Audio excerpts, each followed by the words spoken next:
Boa noite a todos e a todas. Meu nome é Marcelo Almeida Ruivo, sou professor do programa de pós-graduação em Ciências Criminais da PUC, mestrado e doutorado, e estamos dando início agora a mais um encontro do Seminário Permanente de Teses e Dissertações dos egressos do programa de Ciências Criminais da PUC, que eu tenho a honra de coordenar essas atividades em conjunto com o professor Nereu Giacomoli, e é um espaço muito especial para nós de reunião desses colegas que fizeram trabalhos interessantíssimos, que têm uma repercussão nacional e internacional.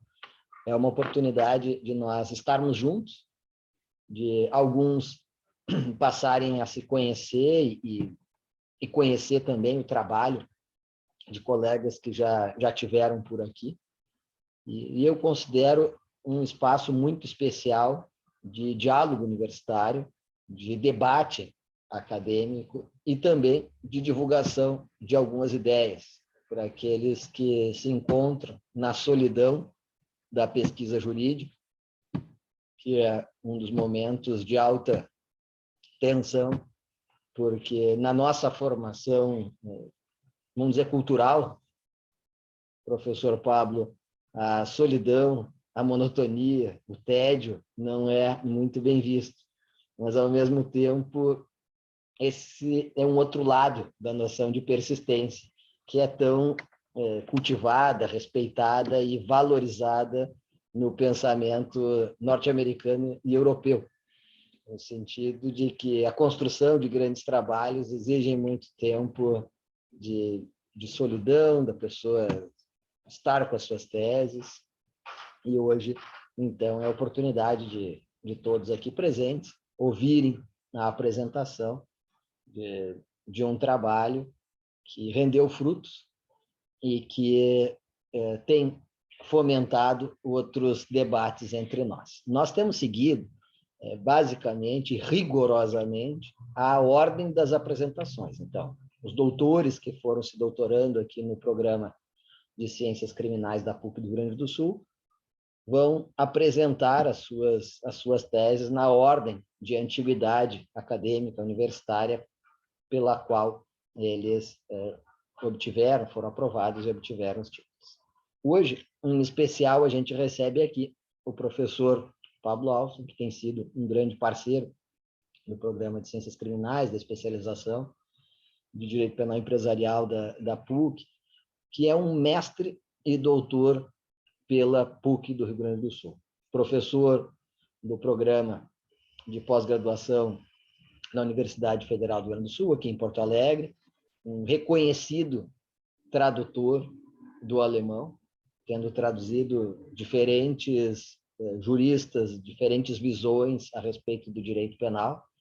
É um bolsista do DAD, que conta, e aqui me permitam a imprecisão, talvez mais de uma meia dúzia de visitas de investigações na Alemanha, sempre buscando aprofundar o seu conhecimento em temas contemporâneos, mas também com uma abordagem que não é presa só no momento. O professor Pablo Alfson já dá para se dizer que é uma referência entre nós no estudo da comparticipação, da autoria e da participação, e com uma leitura contemporânea a respeito dos temas, mas também sempre muito radicada e preocupada com autores que nos antecederam.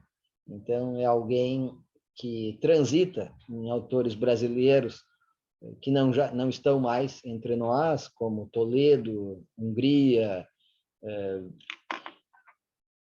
para dizer só alguns exemplos, mas também é alguém que conhece o pensamento alemão do início do século passado, conhece as origens da noção de domínio do fato, que foi o objeto da sua tese doutoral, e sabe bem que domínio do fato não começa com Welton, mas começa com outros autores, e o desenvolvimento categorial desse conceito vai acontecendo com a obra de alguns autores, onde se encontra certamente o pensamento de Welzel e Klaus Roxin.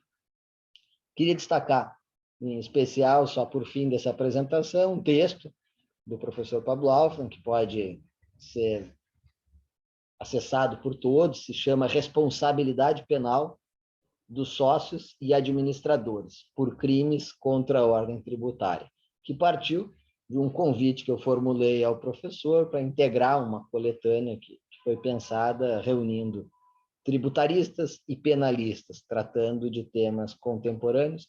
E um dos destaques aqui a ser feito nessa leitura que foi fornecida é uma preocupação com as bases do pensamento. Então, professor Pablo, sinta-se muito à vontade, mais uma vez, entre nós, e estamos curiosos para ouvir um pouco desse processo de elaboração da tese, o que motivou a elaboração da tese, e também como isso abriu novos caminhos que têm sido desenvolvidos de uma forma muito, muito dedicada na Universidade Federal do Rio Grande do Sul, a partir também de um grupo de pesquisa que reúne tantos e tantas mentes de alta qualidade que fazem alguns presente aqui para a nossa alegria de hoje.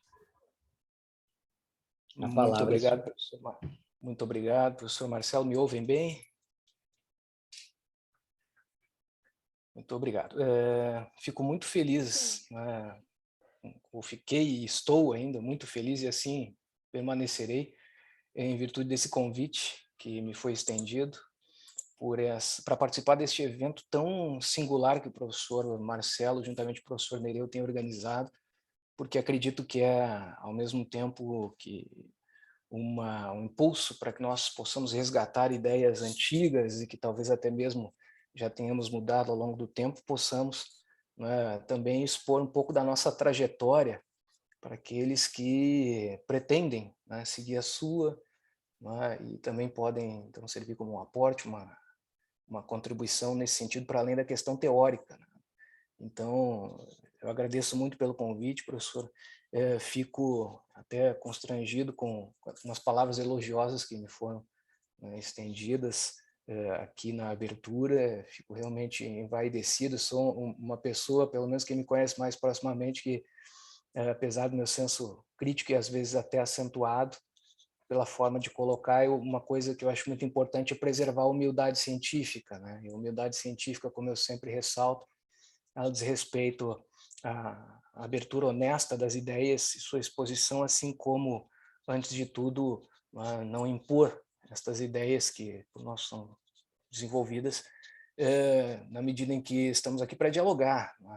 Ninguém pretende impor nada, mas tão só contribuir com o desenvolvimento do direito para que ele possa ser aplicado da melhor maneira a essa sociedade em que todos nós vivemos e na qual convivemos, né? Então, nós somos só peças que participam de um grande jogo e que tentam, de um modo ou de outro, operar conjuntamente com as demais.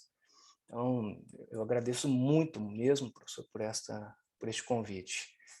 Fico muito feliz por ver muitos rostos aqui que são conhecidos, muitos nomes também, né, conhecidos, a Rose, o Felipe, que nos conhecemos há tantos anos já, né, a Thaís, o Leoberto, vários participantes aqui também, né, do grupo de pesquisa, a Cristiane, o Eduardo, e outros tantos amigos e colegas, né, que eu já conheço por ter, de alguma forma, participado da vida, né, o Marcos Joner aqui também, né, por ter interagido naquele momento de banco, e fico muito feliz pelo interesse de todos vocês também em ouvir, né, o que eu tenho para dizer, se é que tenho algo a dizer, né? Mas assim espero, né? Bom, como a ideia do seminário de teses, a meu ver, não é uma palestra, né, pessoal, é muito mais expor talvez uma trajetória até chegar ao conteúdo. Eu vou projetar aqui alguns slides. Acho que é a primeira vez que eu preparo algo, professor Marcelo, né, com cuidado, para tentar expor de maneira sintética ideias e, ao mesmo tempo, o desenvolvimento de uma estrutura, porque o tema que me foi colocado pelo professor, que obviamente é o da minha tese doutoral, lá de 2012, ele tá impregnado na minha vida. Ele vem de um bom tempo, na verdade. E está muito aquém, em termos temporais, do momento da tese. E eu tentei também colocar isso dentro desse slide. Eu não vou colocar a projeção integral como projeção de tela, que ele corta para mim aqui certa visibilidade. Eu vou só colocar aqui como ele aparece no próprio PowerPoint, até fica mais fácil de manusear. Tá? O tema de base não é necessariamente o título da tese, né, mas obviamente abarca, é o foco, vamos dizer assim, o domínio do fato e autoria na criminalidade empresarial, e eu procurei desenvolver aqui 5 tópicos. Tá? Vou falar um pouquinho sobre pesquisas e estudos subjacentes, que seriam aqueles estudos que me impulsionaram a estudar sobre a ideia de domínio do fato, até chegar na tese, suscitar aqui o problema que impulsionou essa tese, os objetivos e o conteúdo da tese e a proposta que foi apresentada. Elaborei só 22 slides, são singelos, a ideia é passar um panorama, né, para todos. Esses dias, participando de um evento, me apavorei quando o expositor disse que preparei só alguns poucos slides, eu olhei embaixo e aparecia 57, susto, né? Era para durar 1 hora. Bom, em termos de pesquisas subjacentes, a ideia de domínio do fato, ela entra na minha vida basicamente no ano de 2004, quando um amigo que eu acabei conhecendo no ano de 2002 e firmamos basicamente uma amizade muito próxima, que já vem aí então, né, de quase 20 anos, me suscitou alguns textos que eu poderia traduzir por interesse dele e optei, né, por fazer a tradução. Então passei praticamente o ano de 2005 fazendo a tradução de vários textos até publicar no formato de livro, que foi o professor Caiambos da Universidade de Göttingen. Quando eu o conheci, ele ainda não era catedrático em Göttingen, ele era integrante do Max Planck de Direito Penal Estrangeiro e Internacional, ele era, se não me engano, chefe do setor de Direito Penal Latino-Americano que havia no Instituto, se não me engano é essa designação, que se desfez, não é? Quem é mais próximo hoje do Max Planck sabe muito bem que a estrutura foi totalmente remodelada, e em 2013 é que ele assumiu a cátedra em Göttingen, no final de 2003. E ali, então, na ocasião, ele tinha suscitado uns textos que eu achei muito interessantes. Eu disse para ele, eu faço a tradução e a gente publica aqui, como um pequeno livro. E a ideia dele é que eu fizesse não só a tradução, como um capítulo. A obra é praticamente uma obra em coautoria, como ele mesmo coloca no prefácio do livro, mas, apesar de ser em coautoria, eu, por uma questão até de humildade, considerando a minha condição à época, optei por manter tão só a designação como tradutor, não é, e autor das notas complementares, mas é um capítulo à parte. Então, o primeiro texto relacionado ao tema era o domínio do fato pelo domínio da vontade, virtude de aparatos organizados de poder, né, uma análise crítica e contribuições ulteriores, que é um texto em que ele examina pontualmente a teoria do domínio da organização e desenvolve com afinco em profundidade as principais vertentes existentes à época. E logo ao final deste capítulo sobrevém o meu capítulo, que é o 2A, no parágrafo 2A, comentário sobre a perspectiva brasileira, onde eu acabei expondo algumas ideias sobre a teoria do domínio do fato, me obriguei a examinar isso pela primeira vez com maior profundidade, e com um pouco de afinco no estudo, eu acabei me deparando com as origens brasileiras da teoria, vamos dizer assim, né, melhor dizendo, mas o seu ingresso aqui. O ingresso não foi no sentido de recepção. A primeira pessoa a mencionar a palavra domínio do fato aqui no Brasil foi Aníbal Bruno, já na primeira edição, volume 2 do livro dele, Direito Penal, em que, em uma nota imensa de rodapé, ele fala do domínio final do fato, que havia sido desenvolvido por Welzel, e tece críticas incisivas à teoria, rigorosíssimas, rechaçando totalmente, apesar do rechaço, compreender uma razão muito óbvia. O Aníbal Bruno ele desenvolveu uma concepção própria de autoria que, surpreendentemente, apresentada já no início da década de 50, antecedia, em pelo menos 10 anos, muito das bases que Roxin desenvolve, portanto, ali na década de 60.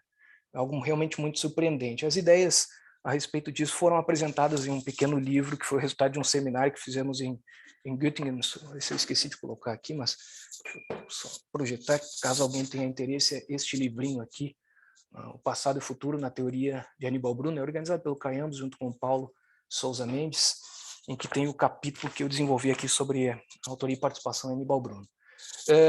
Foi ali que eu me deparei com a menção à ideia de domínio do fato. Depois disso, há uma singela menção na obra com as pessoas da Esther Ferraz, e quem examina com maior profundidade é Aníbal Bruno, já na década de 70, final de 70, na primeira edição do concurso de agentes, que foi em 79. E ali me surpreendi, porque quando eu me deparei com o livro do Nilo, eu vi que ele trabalhava a vertente roxiniana, fundamentalmente a vertente roxiniana. No entanto, hora ou outra fazendo algumas confusões, uns equívocos conceituais, suscitando algumas ideias que eram muito mais finalistas. Dentro deste mesmo livro aqui também tinha um capítulo 3, o parágrafo 3, domínio do fato por organização, que é o exame da teoria sendo aplicada a um caso específico, que é a responsabilidade de comando militar argentino pela morte de Elizabeth Kiseman, e depois fiz uma abordagem também no parágrafo 3A, com comentários à luz da perspectiva brasileira. Então, ao longo de 2003 a 2006, eu comecei a estudar um pouco mais a teoria. Entre 2005 e 2006, enquanto era publicado o livro e tudo mais, eu acabei estudando mais a fundo a ideia de domínio do fato, considerando que os primeiros textos que o ambos me havia apresentado versavam sobre o domínio da organização. E me apaixonei pela teoria. Fiquei realmente fascinado por essa concepção teórica em matéria de autoria e participação. E examinando a nossa jurisprudência de maneira bastante incipiente, eu acabei fazendo um exame, hoje eu entenderia como não sendo muito adequado, mas um exame de uma decisão judicial que no ano de 2006 eu acabei encontrando, que era do nosso TRF4, aqui, TRF da 4ª Região, em que o desembargador Fábio Bittencourt da Rosa, jamais esqueci qual foi o desembargador, inclusive, suscitava por via hispânica, porque ele utilizava alguns autores espanhóis de base, a ideia de domínio da organização sendo aplicada a um caso em específico. E desenvolvi um pequeno artigo, foi muito singelo, bem rudimentar, lá em 2006, que foi intitulado Domínio por Organização da Dogmática Penal Brasileira do Concurso de Pessoas. Fiz um exame inicial e abordei aquele caso específico da jurisprudência brasileira. Como eu fiquei um tanto surpreso pelo fato de tentar fazer uma pesquisa bastante incipiente para ver aonde que essa teoria se inseria, e se é que se inseria no nosso contexto jurisprudencial, ou melhorando, se ela era aplicada realmente aqui no Brasil ou não, eu acabei fazendo uma pesquisa mais aprofundada, que acabou sendo o resultado de um trabalho que eu desenvolvi com um grupo de pesquisa, que foi o primeiro grupo de pesquisa que eu tive, ou que eu coordenei na Universidade Luterana do Brasil à época, e deixei até o nome aqui das participantes por uma questão de mérito, a elas, a Viviane Chaves Pires, a Daiane Oliveira Schwalm, a Vânia Marins e a Viviane Urach, que espero que, ainda que não assistindo aqui, ouçam ou se deparem com a gravação posteriormente, professor Marcelo, como uma homenagem a elas e um agradecimento, queridas estudantes que me auxiliaram muito. Fizemos um levantamento integral da jurisprudência que existia no nosso país sobre domínio do fato. Isso aqui foi um trabalho sem precedente, eu diria pelo que nos consumiu, porque eu tinha que delimitar um marco temporal, em termos de pesquisa. Fizemos uma pesquisa bem básica e a gente começou a verificar que existia 1, 2, 3 decisões, e decisões muito residuais, assim, em termos numerários, sobre o tema aqui no nosso país em um ano. Começamos a expandir temporalmente. Daqui a pouco, quando eu percebi, foi o seguinte: nós acabamos delimitando lapso temporal entre 1979 a 2007. A nossa pesquisa jurisprudencial foi nesse longo marco temporal, e a gente acabou tendo que obter auxílio, obviamente, dos bibliotecários. Aqui eu também já registro um agradecimento de todos os tribunais, os 27 tribunais estaduais dos 5 regionais federais aqui do nosso país, porque eram tão poucas decisões que a gente encontrava, e algumas tão incipientes no trato da matéria, a gente se obrigou a expandir até 79, tendo a obra de Nilo Batista como marco. Considerando que se ali, efetivamente, a teoria entrou no nosso país em termos teóricos, porque ela foi utilizada propriamente para um desenvolvimento em termos de delimitação de autoria e participação, muito provavelmente a jurisprudência teria utilizado, como, obviamente, sabemos hoje, não precisamos nem de uma pesquisa mais aprofundada, que a obra foi efetivamente utilizada e influenciou muito a ideia de domínio do fato e sua aplicação no nosso país, sobretudo pela jurisprudência. Então, daqui, está muito pequenininho, eu só deixei como um cartaz que a gente apresentou ali, basicamente, numa introdução, os resultados foram apresentados, os objetivos, a metodologia, a conclusão, a parte da bibliografia que a gente tinha que trabalhava o tema, e o que aprofundava um pouquinho mais, mas o mais importante aqui é que a gente tinha encontrado, imaginem, de 1979 até 2007, 412 decisões nos TRFs, e dos 27 tribunais estaduais, que é o lado mais surpreendente, 7. Não houve nenhum registro ao longo desse lapso temporal, em 7 tribunais, e dos outros 20 que sobravam, a gente encontrou um total ali, né, de, basicamente, foram 1.728 decisões. Todas elas foram examinadas detidamente, com vários gráficos em que a gente examinou até as vertentes, e o objetivo principal era chegar à seguinte conclusão: que teoria do domínio do fato está sendo utilizada aqui? Do que se está falando quando se fala em domínio do fato?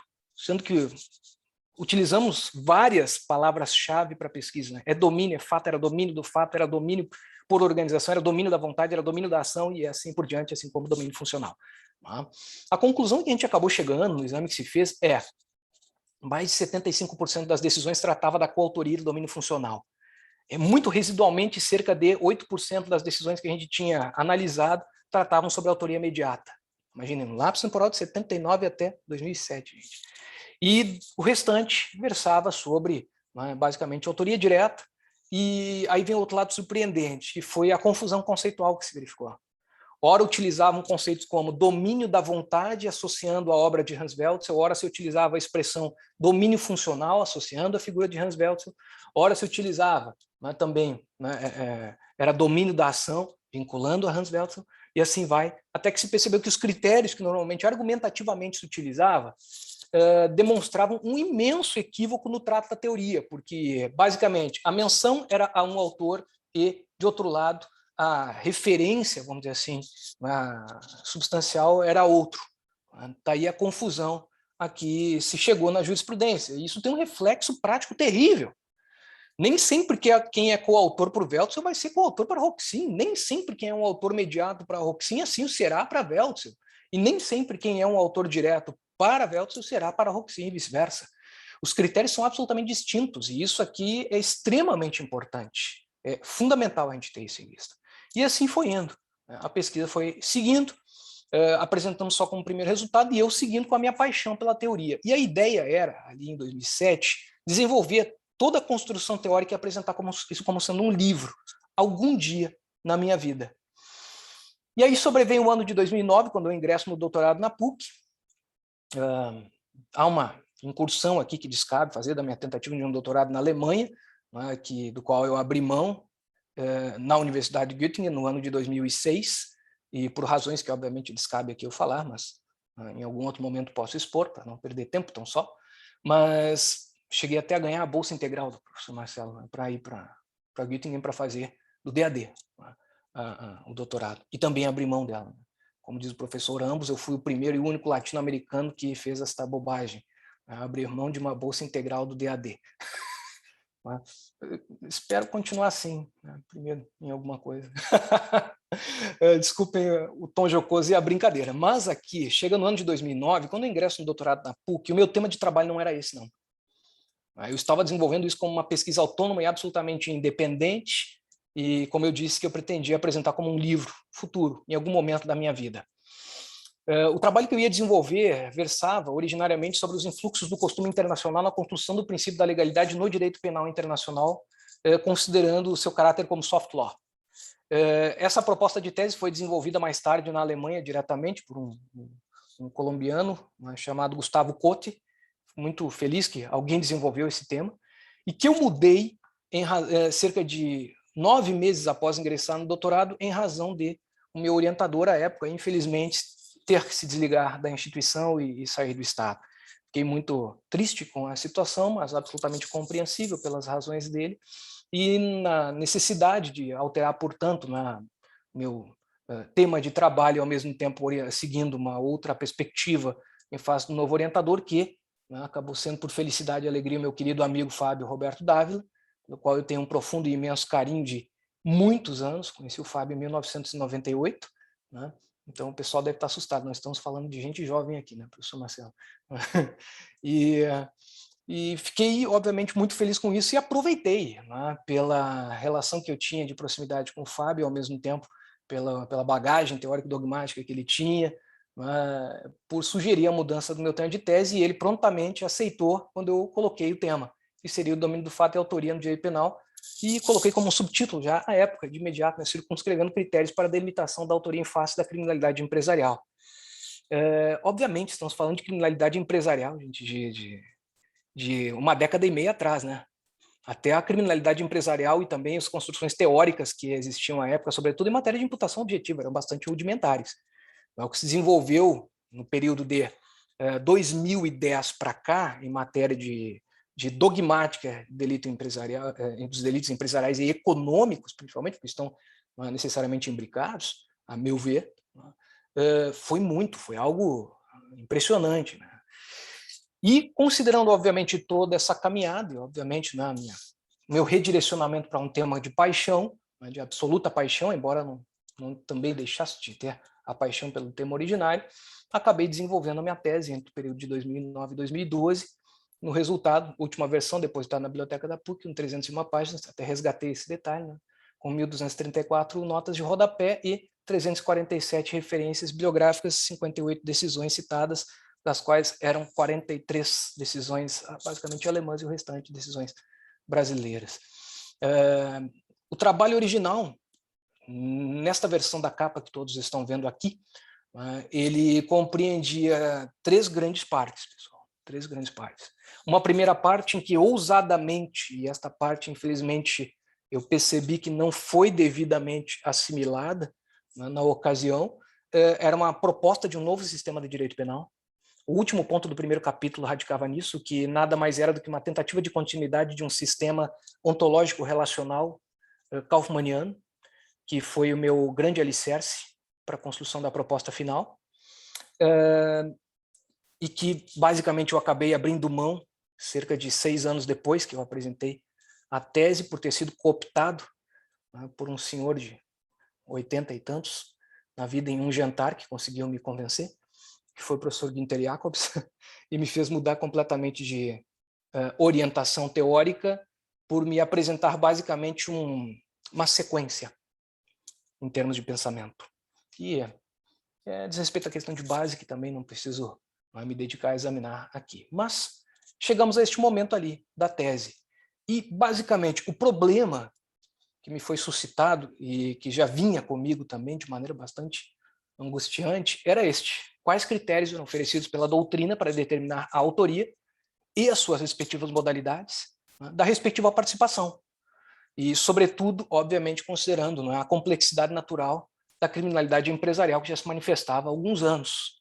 Vejam que, falando em criminalidade empresarial, se a gente for reconstruir historicamente aqui no Brasil, né, se quisermos um marco legislativo, a criminalidade empresarial já existe aqui no Brasil desde 50, e atingiu seu ápice, ou, vamos dizer assim, o pontapé, seu desencadeamento, no final dos 70. É só a gente se localizar normativamente ou legislativamente, certo? Mas o nosso ápice realmente, né, ele vai ser, desde o meu ponto de vista, tá, no final da primeira década de 2000. Este ápice que a gente alcança aqui na Alemanha, ele já tinha alcançado mais ou menos na década de 80. E, obviamente, muitas ideias, sobretudo, que haviam sido desenvolvidas por Klaus Tiedemann, já evidenciavam esse caráter complexo da criminalidade empresarial à época, e que me traziam essa angústia. De um lado, como a gente delimita essa autoria? Por quê? Quando a gente fala em criminalidade empresarial e estruturas altamente complexas e várias pessoas intervindo, ou seja, vários intervenientes na prática do comportamento delituoso que se verifica após a apuração dos fatos, todos são responsáveis?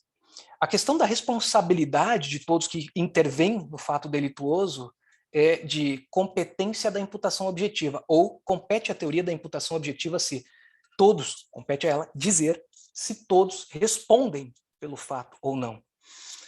Tendo encerrado o juízo de imputação objetiva, é que surge um outro problema. De todos aqueles que realmente são responsáveis e que, de alguma forma, intervieram no fato delituoso, são todos autores, na modalidade de coautoria, há autores imediatos, ou ainda, se nós identificamos aqui apenas um autor direto e demais participantes, na forma de partícipes.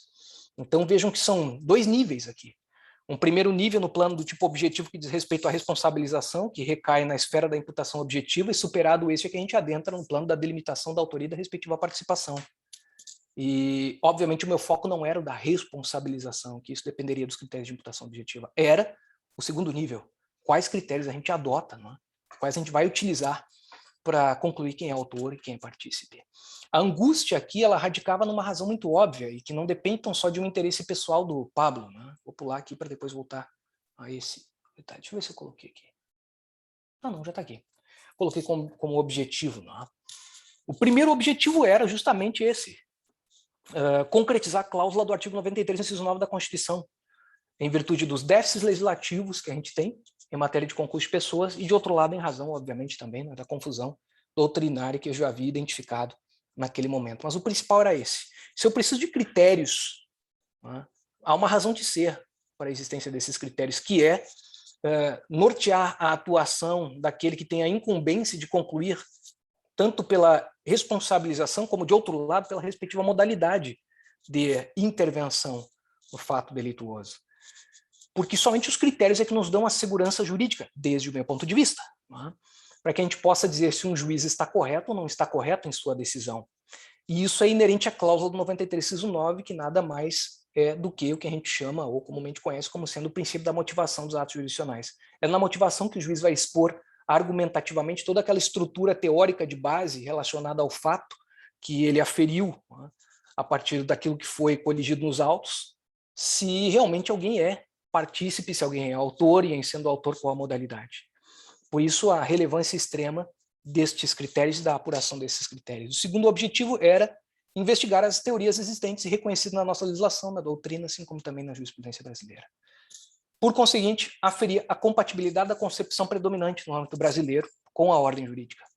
E, por fim, verificar a utilidade da concepção predominante para a delimitação da autoria no contexto de delitos empresariais.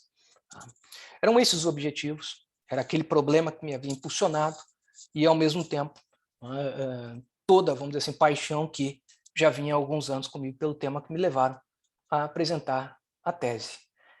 Acho que até então eu não tinha colocado isso de maneira tão sistemática, assim, professor, toda esta relação, e claro que prestigiando o momento e também a atividade que eu preparei, né, nessa exposição nesses termos, para tentar demonstrar, né, uma trajetória. Muitas vezes o tema cai à nossa frente naquele momento em que a gente está preparando um projeto, né, para ir para o doutorado, ou então em outros momentos aquilo já vem como uma angústia, né, que nos persegue de anos. E eu estava preso a esse tema como alguém que está... Nossa, que metáfora terrível que me veio na cabeça. Que está impregnado por vermes que não o abandonam, né, ainda que com muito esforço. Até porque, obviamente, também devo externar isso, em algum momento a gente fica com uma certa angústia no sentido de por que eu estou pesquisando isso?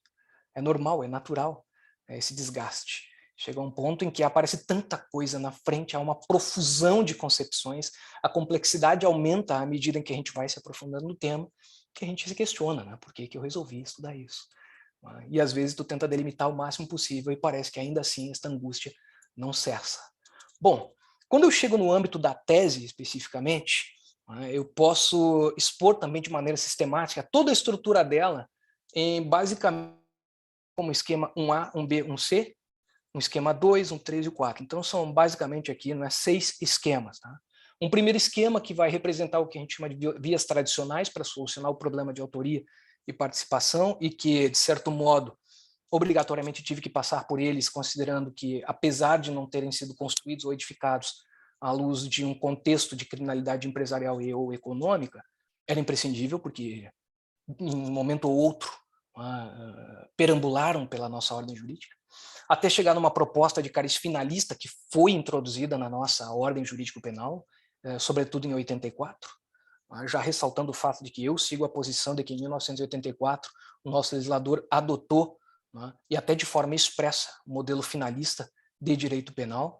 Sigo a mesma opinião que Francisco de Assis Toledo emitiu no seu clássico Princípios Básicos de Direito Penal, Luiz Luiz, na sua clássica obra, né, o tipo penal, teoria e finalização, Código Penal, a reforma, o novo Código Penal de 1984, era esse o título especificamente, a Reforma Penal da Parte Geral de 1984, e que ele vai enfatizar ainda naquele livro posterior dele, Luiz, né, os Princípios Penais, os princípios, um dos mais importantes que ele escreveu.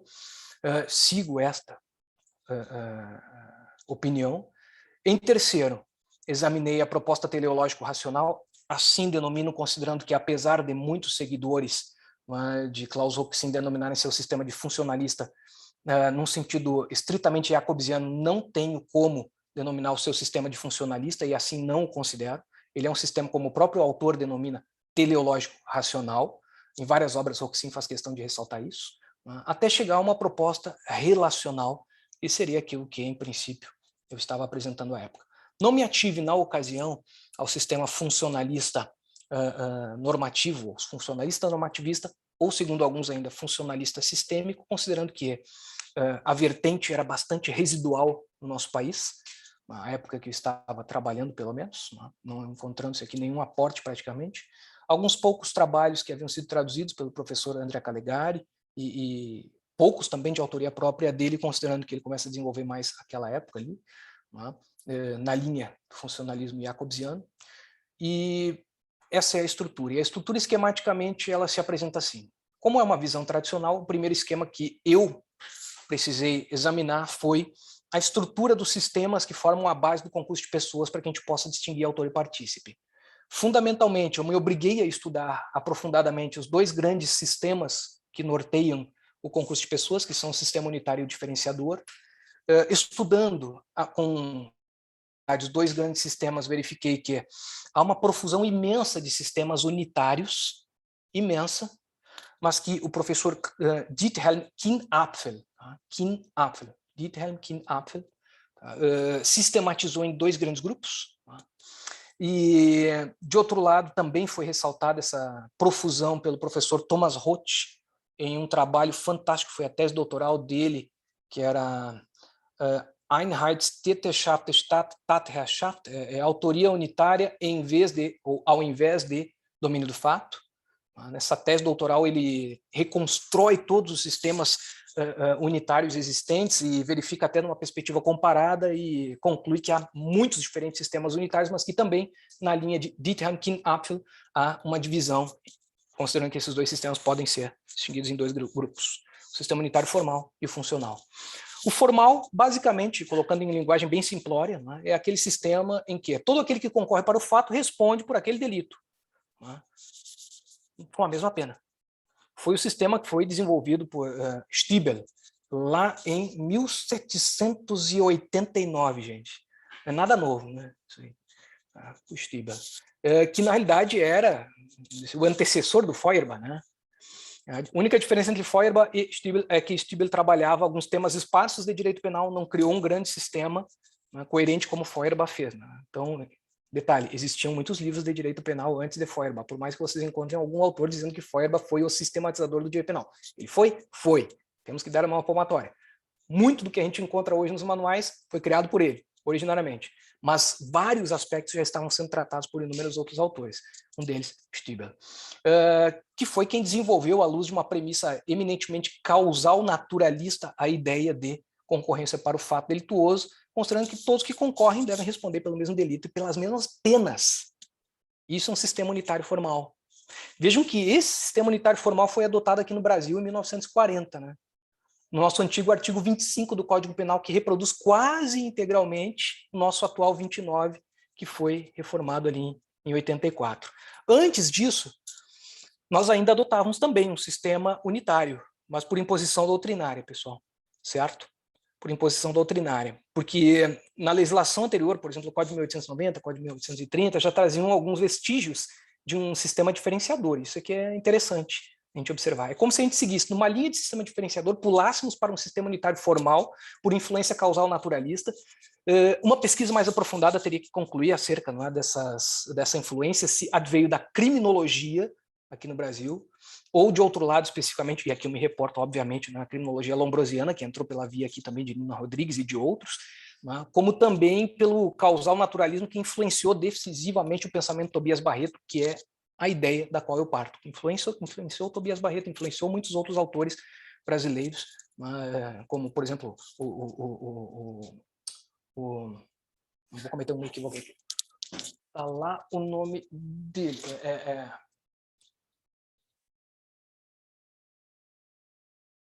Cadê? Perdi o livro aqui. Nossa senhora, é tanta coisa que a gente tem aqui, né? a gente pira, né, pessoal? Mas o livro é tão pequenininho. Ah, João Vieira de Araújo. Está lá em cima, né? O João Vieira de Araújo. Veja que interessante, né? O que acaba acontecendo em 84 aqui no Brasil é que a gente acaba adotando um sistema imunitário funcional. Eu não estou dizendo que é né? Já que o próprio Kim Apfel, aliás, eu tenho autorização para traduzir 7 textos dele, que ainda vou conseguir fazer isso na vida para dar conhecimento ao nosso público do que foi que ele desenvolveu em matéria de sistema imunitário. Tenho carta dele à mão, porque ele não escreve nem e-mail, né, coitadinho.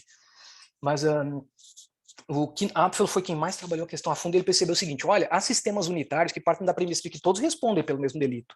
A única diferença é que há possibilidade de atribuir penas distintas a todos esses que concorrem, diferente do chamado sistema unitário formal. Todos são iguais, todos respondem pela mesma pena, então pouco importa se lá no sistema unitário formal a gente vai chamar todo mundo de autor, todo mundo de partícipe, todo mundo que a gente quiser, né? Todo mundo de concorrente, todo mundo de interveniente, é todo mundo igual. No sistema unitário funcional, não. A gente acaba se obrigando a distinguir por uma questão de punição, tão só. Punição diferenciada. Por uma influência de causalidade. Vejam só, o próprio Kim Apfel vai concluir que muitos legisladores levaram em conta estudos doutrinários que consideravam que há níveis de contribuição causal, e como há níveis de contribuição, alguém pode contribuir mais, alguém pode contribuir menos. Então, há sistemas unitários diferentes, que são funcionais porque permitem punição diferenciada. Olha a conclusão que interessante, né?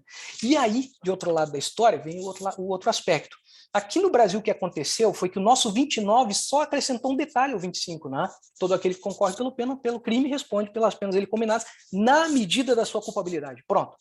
O nosso legislador, em princípio, ele não disse assim, ó, haverá autores, serão diretos, serão imediatos, serão coautores, haverá partícipes em tal e tal e tal modalidade. Nós não temos nenhum preceito que diga isso. Nós temos preceitos esparsos no nosso Código Penal e na própria Constituição que falam hora ou outra. Autor imediato. Tem na 7492, né? Tem na 8.137 a expressão coautoria. Né? Então a gente tem expressões esparsas. Coautores, autor imediato. Ou então partícipe em modalidade de instigação, o indutor, né? o auxiliador nós temos.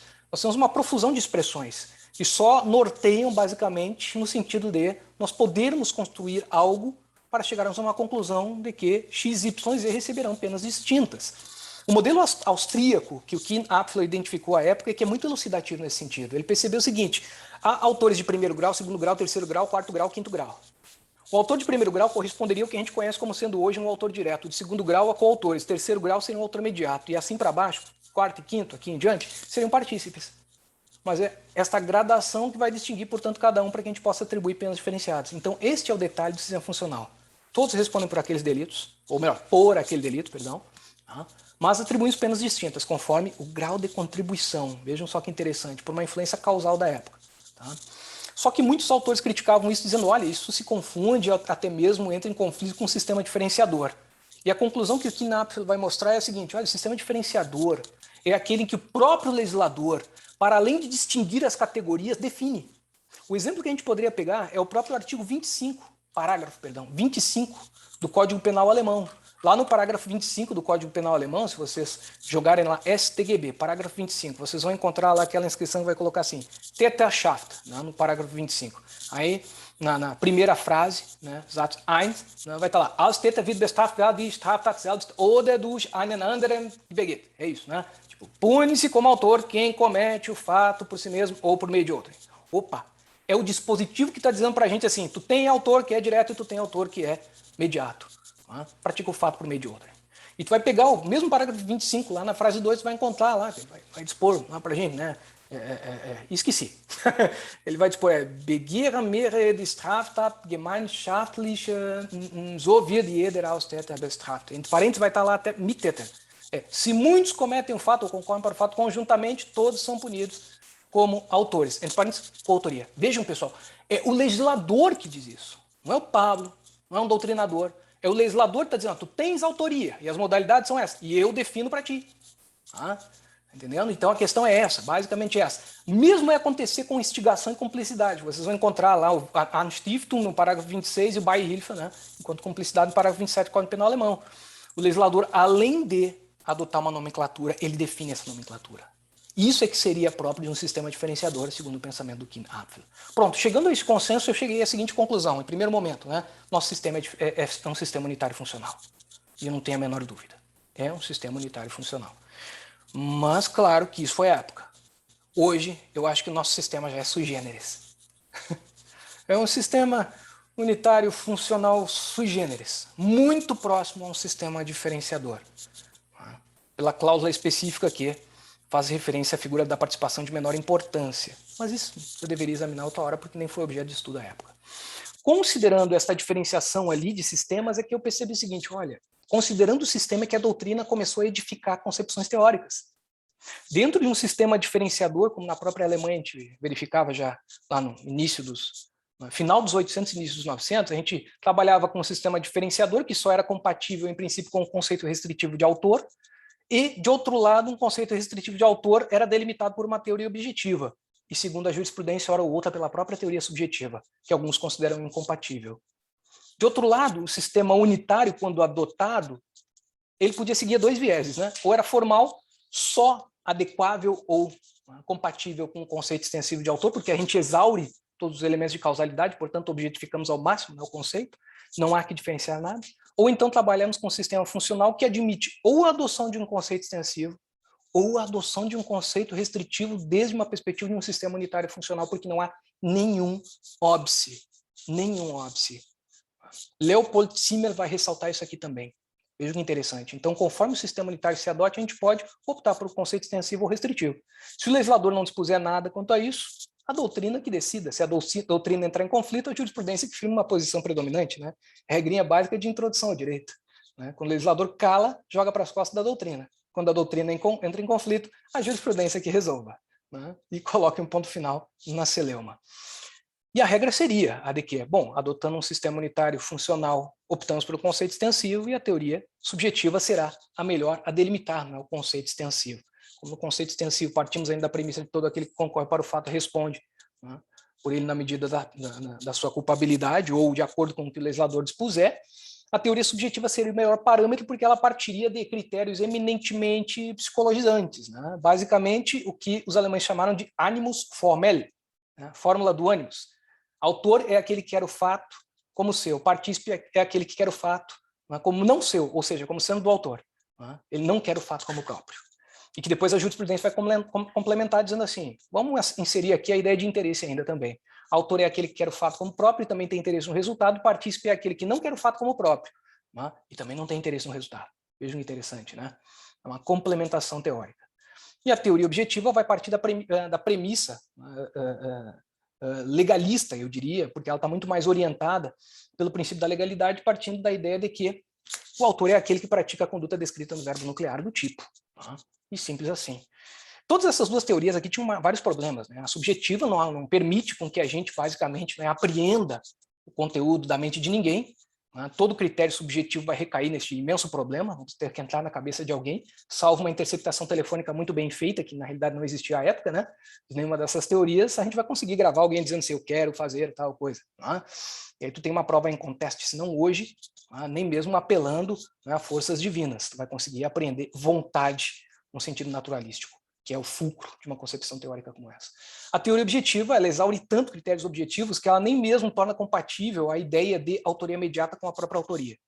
Não tem como tu trabalhar com um autor como sendo aquele que pratica o fato por si mesmo, se tu diz que o autor imediato é aquele que não executa nada, não pratica o fato nenhum, não praticou coisa alguma. Então, basicamente, essas teorias tinham muitos déficits. A teoria objetiva ainda não permitia, né, explicar, basicamente, né, quando que se trata ali de uma autoria tentada ou então de uma participação na tentativa.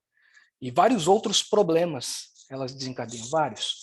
A própria teoria objetiva ela não vai ser compatível com a própria ideia de coautoria quando nós não tivermos no núcleo do tipo penal uma conduta que possa ser cindida em comportamentos distintos.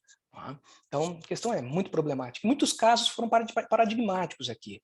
Eu não preciso nem gastar muito tempo. Quem quiser pode ler aquele texto que eu passei para o professor Marcelo, ele pode alcançar para todos, que é basicamente a teoria do domínio do fato na doutrina, na jurisprudência brasileira.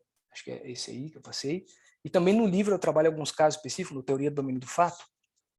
Basicamente, dois casos que eu acho muito interessantes, que evidenciam o absoluto, vamos dizer assim, a absoluta derrocada dessas concepções teóricas que são o Stachinskis fala, o caso Stachinskis, né, que era o caso do agente da KGB, né, que, por determinação do alto governo soviético, acabou matando 2 políticos exilados na Alemanha.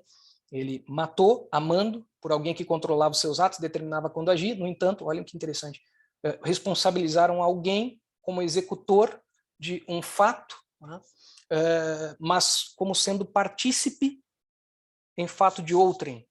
Em outras palavras, Stachinsky matou políticos exilados diretamente, a mando de um governo, de governantes, mas o surpreendente é que não foram encontrados os autores imediatos, né, que determinaram, portanto, a atuação dele, de tal modo que ele acabou tendo que ser responsabilizado como partícipe, porque, basicamente, enquanto executor, ele praticava o ato que era de interesse e de vontade de terceiros. Mas é um caso paradigmático, desde o meu ponto de vista, porque nós estamos responsabilizando uma pessoa como partícipe sem ter autor. É como se tu dissesse assim, tu fala em assessoriedade, mas tu não tem o principal. Como é que tu pode ter acessório sem ter o principal, né? Não houve punição de autores imediatos, mas não teve partícipes. Foi um caso surpreendente. E o outro caso era da banheira, o Badevanen fala, né? O caso da banheira.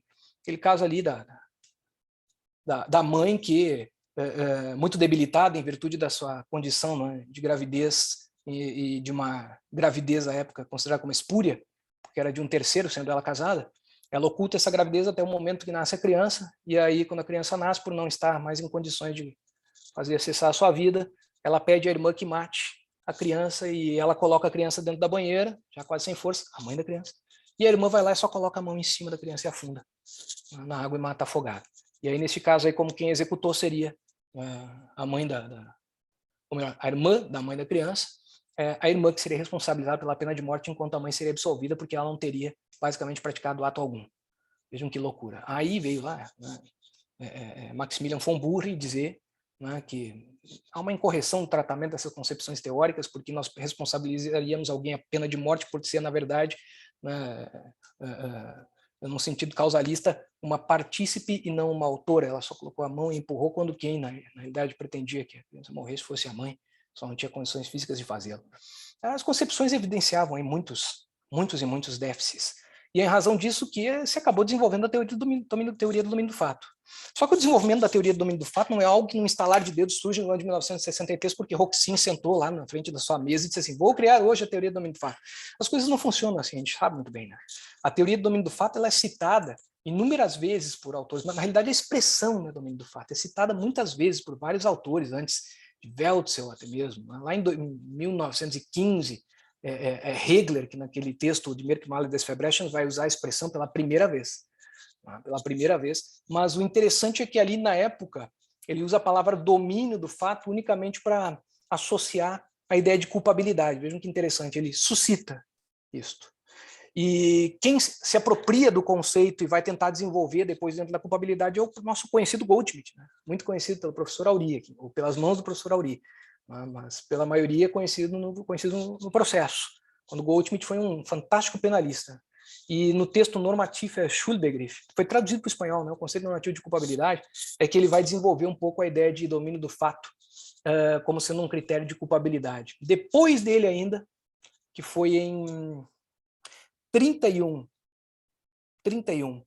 que Reinhard Frank, no Comentários ao Código Penal dele, das Strafgesetzbuch für das Deutsche Reich, o Código Penal Alemão do Reich, é que ele vai suscitar a ideia de domínio do fato, a expressão vinculada à autoria e participação, não desenvolve nada, só suscita. E quem vai tentar desenvolver um pouquinho Bruns, Hermann Bruns, em 32, um ano depois, mas quem enxerga a utilidade efetiva desta expressão para delimitar a autoria é Adolf Lober. Lober lança o germe, vamos dizer assim, do desenvolvimento da teoria do domínio do fato dentro do concurso de pessoas. E numa frase só, que ele cita no livro dele, Introdução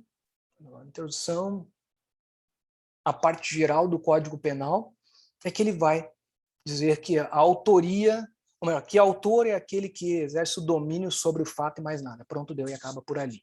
Tá? Isso em 33. E depois dele, o Berges, que em 34 vai usar, vinculado à ideia de autor mediato e instrumento. Depois deste ainda, né? Foi Helmut von Weber que mencionou a ideia de domínio do fato, vinculando também a autoria, até que a ideia começa a ter contornos mais apropriados, eu diria, não tão reconhecido aqui no Brasil, Eberhard Schmidt, em 1936, que num artigo intitulado Delitos Militares e seu autor é que vai desenvolver a ideia, um pouquinho mais. E, obviamente, influenciado por esse desenvolvimento, é que o Weltzel vai vincular a sua teoria do domínio do fato, lá em 1939, vai desenvolver a sua teoria do domínio final do fato. A teoria do domínio final do fato ela pode ser examinada assim, em parcas linhas, assim. Tá? Weltzel reconhece, basicamente, uma figura de autor direto, um autor mediato e uma coautoria. Certo? Ele nunca falou em domínio da ação, domínio da vontade, domínio funcional. Não são expressões dele. Essas expressões vão ser desenvolvidas mais tarde.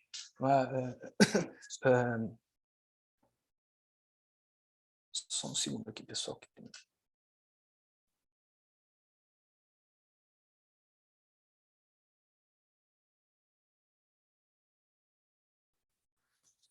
Que vai ser que ele vai desenvolver a partir de critérios próprios, mas calcados na sociologia do Weber. Isso é um tanto surpreendente, né, que Roxin vai falar daí em domínio da ação, domínio da vontade e domínio funcional.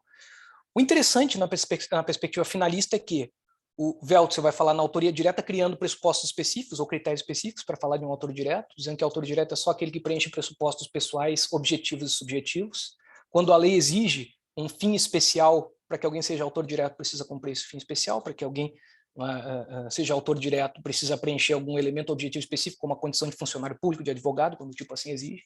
Mas também precisa ter o domínio do fato. E o domínio, para o Weltzel, era um critério material, que era o controle sobre o exercício da atividade por ele desempenhado, pelo indivíduo que preenche os pressupostos objetivos e subjetivos, deve desempenhar.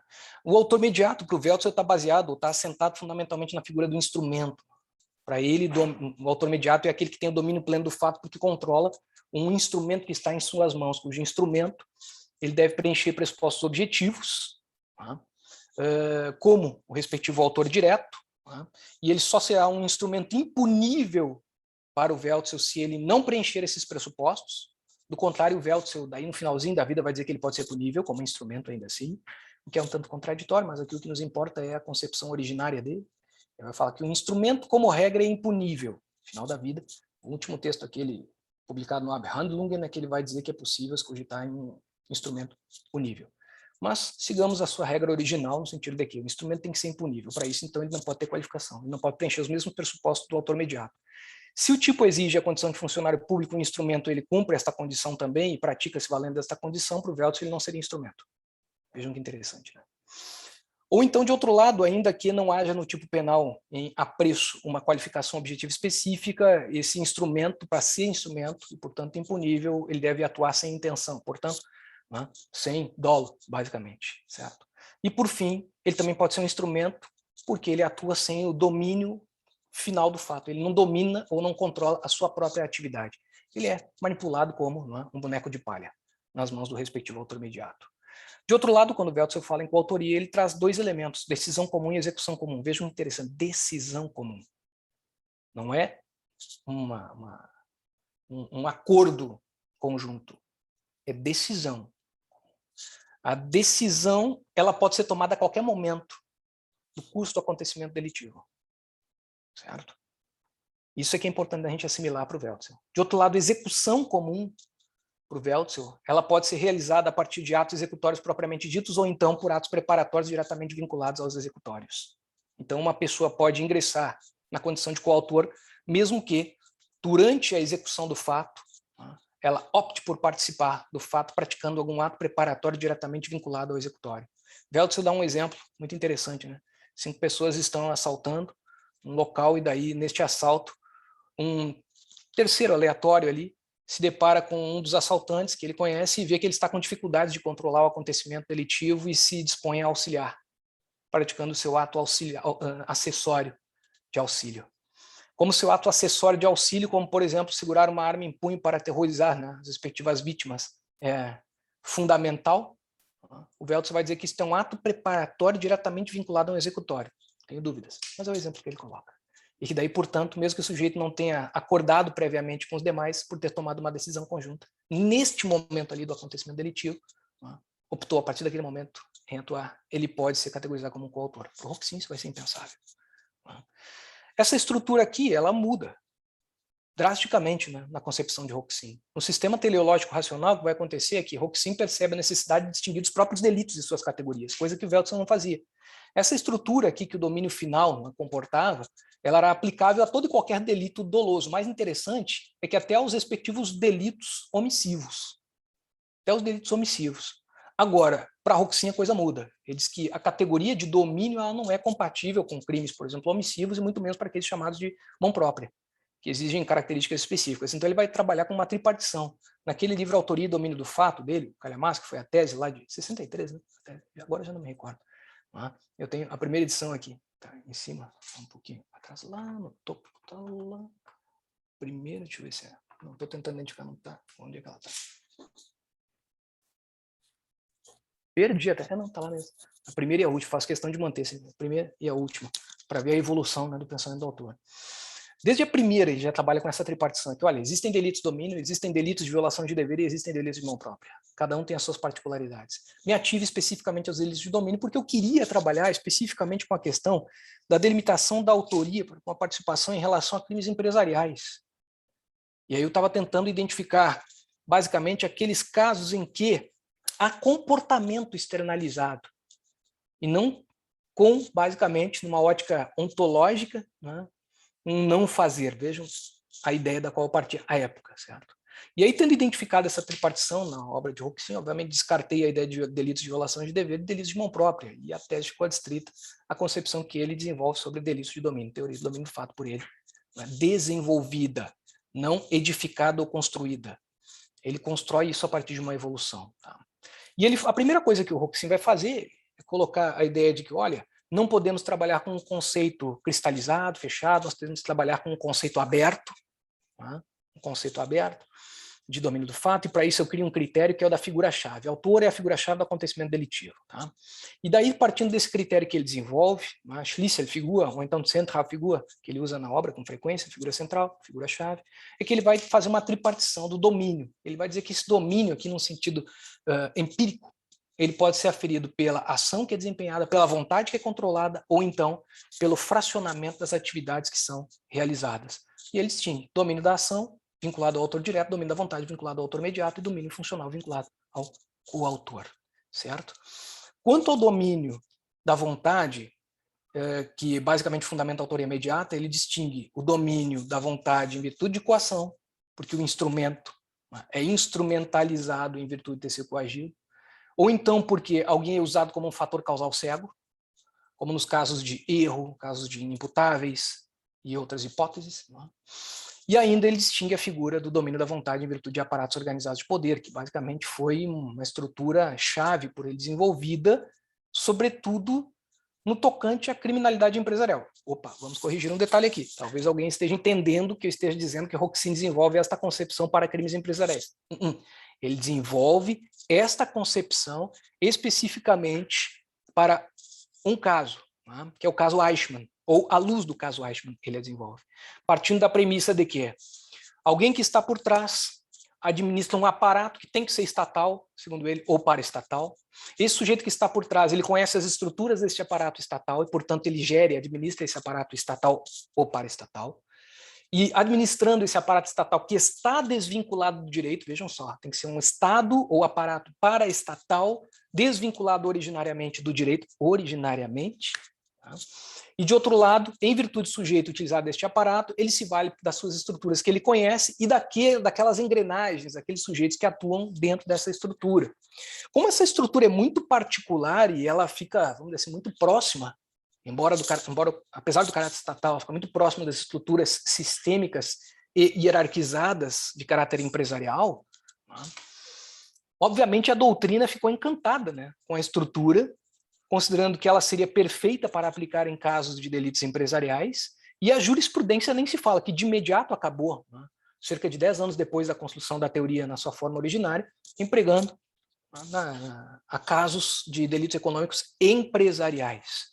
E, obviamente, foi remodelando um pouco a própria teoria Então, basicamente, aquilo que foi aplicado pela jurisprudência, principalmente do Beguerra, alemão, não é a teoria do domínio do fato em virtude de aparatos organizados de poder do Roxin. É uma reconstrução dessa teoria, adaptando-a a crimes empresariais, em virtude da estrutura hierarquizada, da existência de um sujeito que detém poder de comando e que conhece as estruturas e se vale daqueles que são subordinados a ele e que atuam de maneira fungível enquanto instrumentos substituíveis. O sujeito que atua, por exemplo, no setor financeiro de uma empresa e que preenche um determinado horário de trabalho ali, sendo que ele sai daquele horário, o outro ingressa e as atividades financeiras da empresa não cessam ao longo do dia. Assim, a gente pode cogitar, hipoteticamente falando, é como vocês pensarem numa instituição financeira, como o HSBC, em que um gerente do setor do HSBC entrava num horário e saía no outro horário, coisa que aconteceu aqui em Porto Alegre, um caso muito interessante, em que eu acabei atuando, que foi muito elucidativo nesse sentido. Gerentes que atuavam no mesmo setor de private banking, que revezavam o horário, sempre desempenhando as mesmas atividades, em que se cogitou hipóteses ali de evasão de divisas e ao mesmo tempo lavagem de dinheiro. Mas o interessante é que a estrutura que o Roxin vai delinear aqui é que era muito particular e própria para a sua aplicação a crimes empresariais se remodelada. A remodelação radicava basicamente nessa necessidade, aplicação a crimes, a estruturas empresariais. Eu preferi chamar na própria tese de organização empresarial, um sentido mais amplo. Para além de ser uma organização empresarial que tivesse uma estrutura hierarquizada, que tivesse uma cadeia de comando muito bem determinada e que dentro dessa estrutura verticalizada de hierarquização há subordinados que atuam de maneira absolutamente incondicionada, visão de Roxin, e trabalham de forma substituível, fungível, enquanto meras engrenagens dentro dessa estrutura, e de tal modo que a gente identificaria isso em qualquer delito econômico praticado na forma empresarial. Bom, essa era a ideia desenvolvida basicamente pelo Roxin. Óbvio que aí eu me deparei com muitos problemas. Vamos lá. Primeiro, eu entendi que, de um lado, a concepção do Weltzl era tão rudimentar que ela não auxiliaria em nada em matéria de crimes empresariais. Ela foi criada à luz de criminalidade clássica, né? Aqueles crimes que afetam bens jurídicos individuais, é a vida, a integridade física, é a honra do sujeito, é o patrimônio, e assim vai. A proposta mais próxima de criminalidade empresarial seria do próprio Roxin na figura da autoria imediata, e a sua própria estrutura de coautoria, na perspectiva funcional, seria muito proveitosa. O problema da ideia de domínio do fato como um todo, do Roxin, radicava no seguinte. Primeiro, o Roxin não nos dava um conceito hábil de domínio do fato, tanto que ele começa o livro dizendo, o autoria e domínio do fato, que é a tese dele, dizendo que a primeira coisa que ele vai fazer é corrigir um erro do Weltzl, definir domínio do fato, coisa que o Weltzl não fez. Aí ele diz que tem 3 formas da gente definir um conceito. Explica durante mais ou menos umas 20 páginas no que consiste cada uma dessas formas, e logo depois, quando ele se dispõe a definir, ele só comete um equívoco. Ele esquece de definir. Porque ao longo da obra ele não define o que é dominar um fato. Ele cria um critério, certo? Um critério aberto, mas ele não diz o que é dominar um fato. Vejam que quando a gente fala um juiz que tem que aplicar isso a casos concretos, a primeira coisa que ele tem que saber é o que é aplicar. Né? O que é, melhor, um domínio do fato para aplicar, certo? Então, primeiro, ele não define esse conceito. Além de não definir esse conceito, ele traz uma generalidade excessiva, já me encaminhando, né, por finalzinho aqui, certo?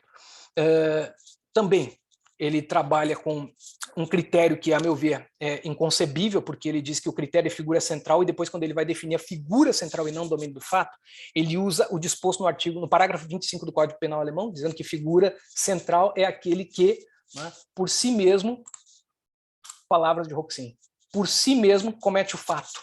Isso está no parágrafo 25 do Código Penal alemão. A gente não precisa de uma teoria para dizer isso. Logo depois ele vai explicar dizendo assim, autor é aquele que, repetindo, por si mesmo, pratica o curso do acontecimento típico.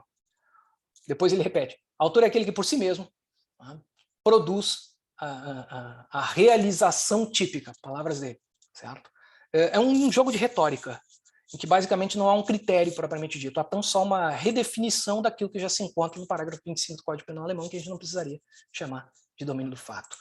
Outras críticas a gente poderia colocar, tem déficits pragmáticos, porque aquilo que se aplica enquanto critério na jurisprudência alemã não é o que ele diz. De outro lado, há uma contradição conceitual em vários aspectos da teoria dele, como um todo, domínio do fato. Para piorar ainda a situação, não há uma delimitação do alcance de domínio do fato. A gente pode falar ainda mais, né?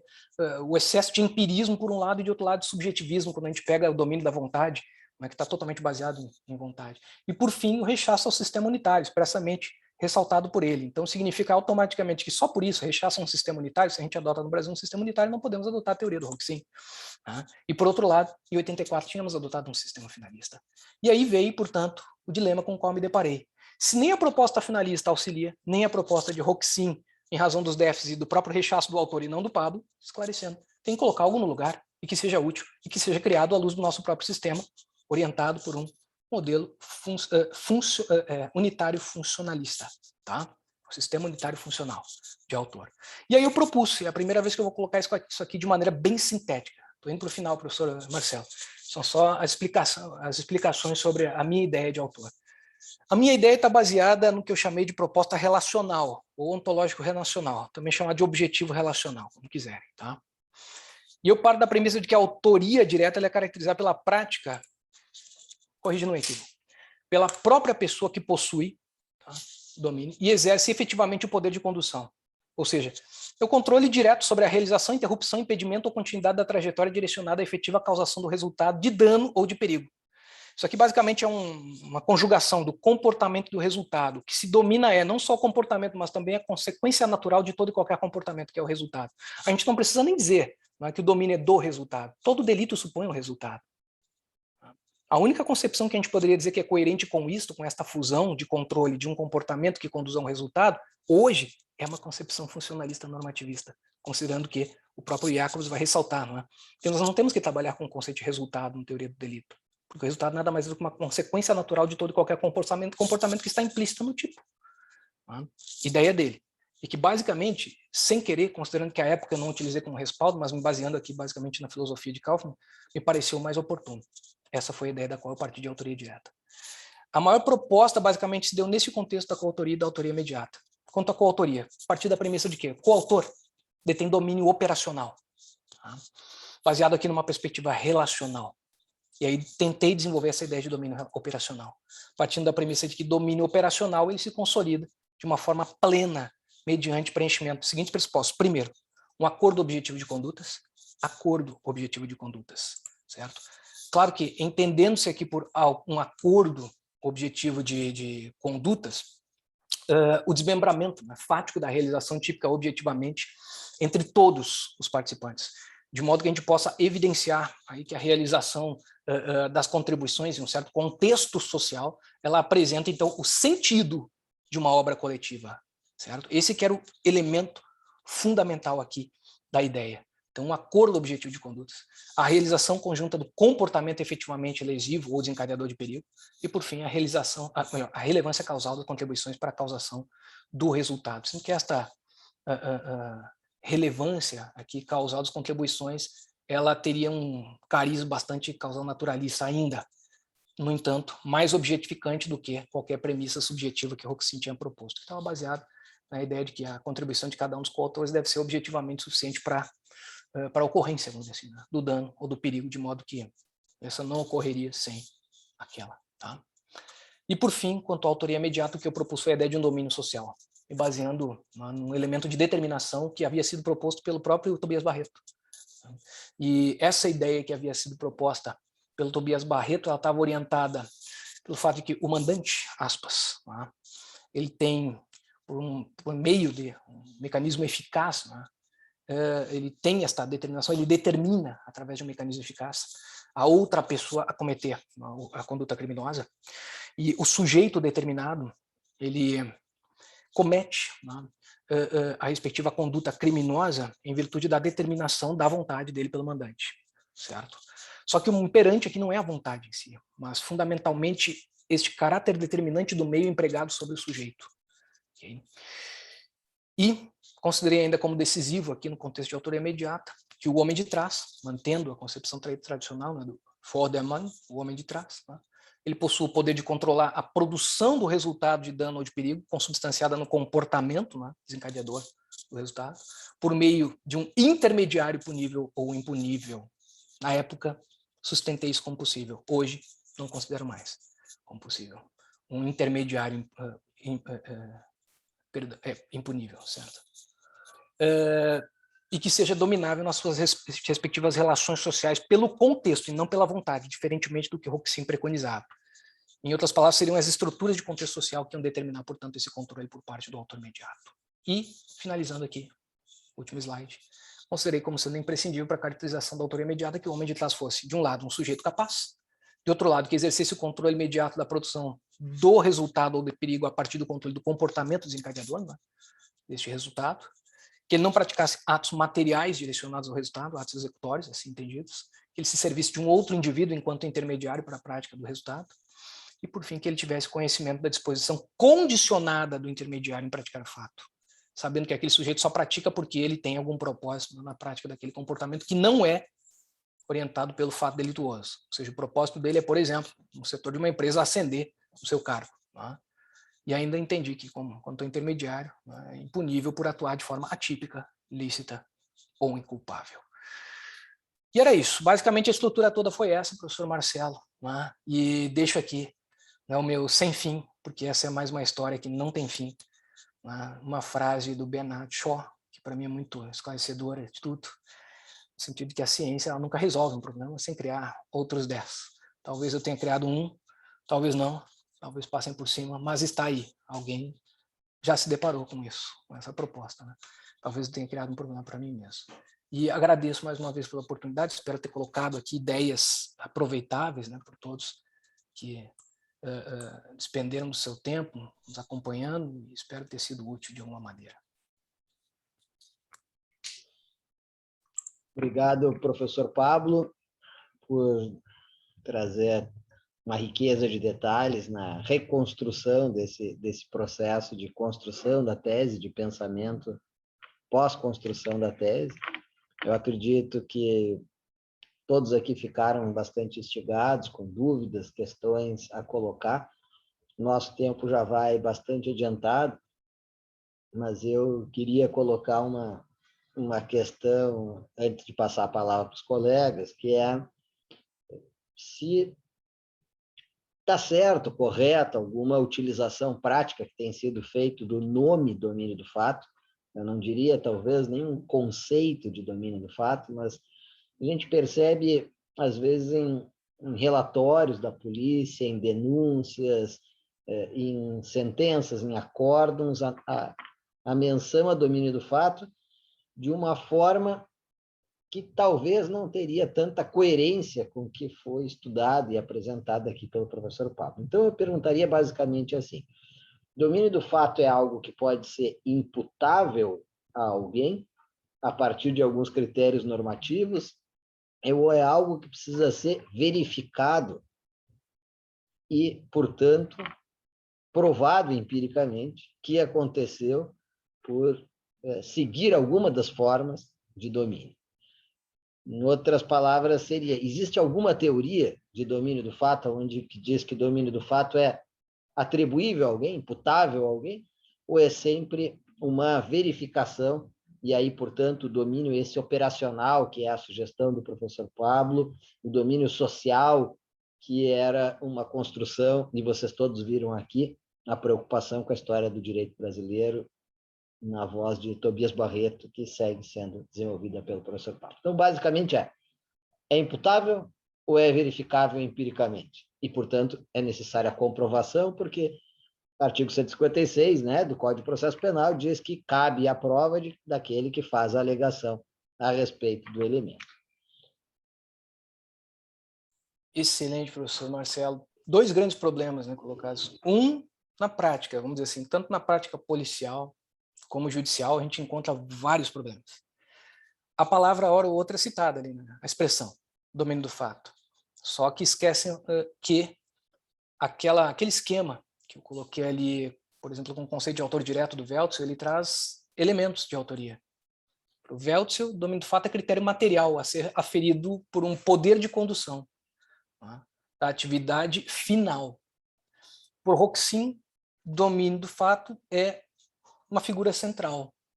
Só que, de outro lado, pelos critérios que ele coloca, como sendo de autor direto, dizendo que ali há domínio, ele vai dizer que basicamente o autor direto é aquele que realiza por si mesmo, tá? E que, portanto, tem o controle sobre a atividade, tá, delitiva, e, ao mesmo tempo, pratica atos propriamente executórios, tá? esse conceito, desde o meu ponto de vista, considerando o parágrafo 25 do Código Penal alemão, ele é um conceito de imputação.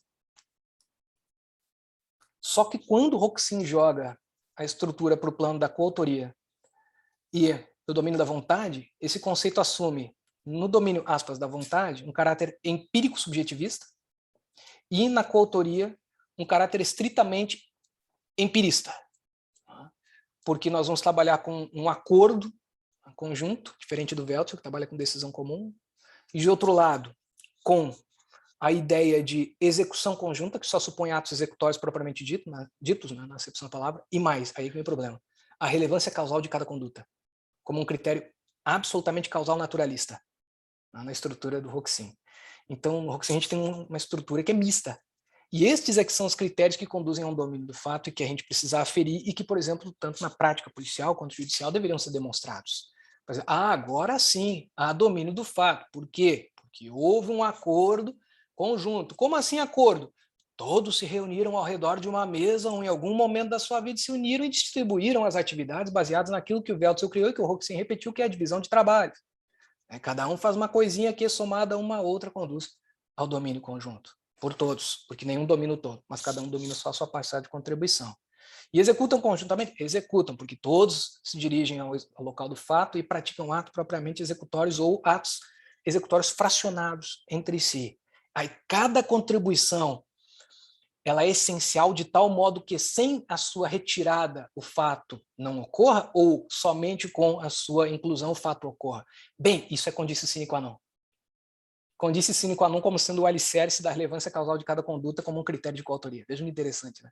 São os 3 critérios que o Roxin vai desenvolver. Isso tem um caráter, para mim, empírico, aferível, mas não imputável. Então ele faz um misto, né? A autoria direta, para mim, é um critério, são critérios normativistas orientados por imputação.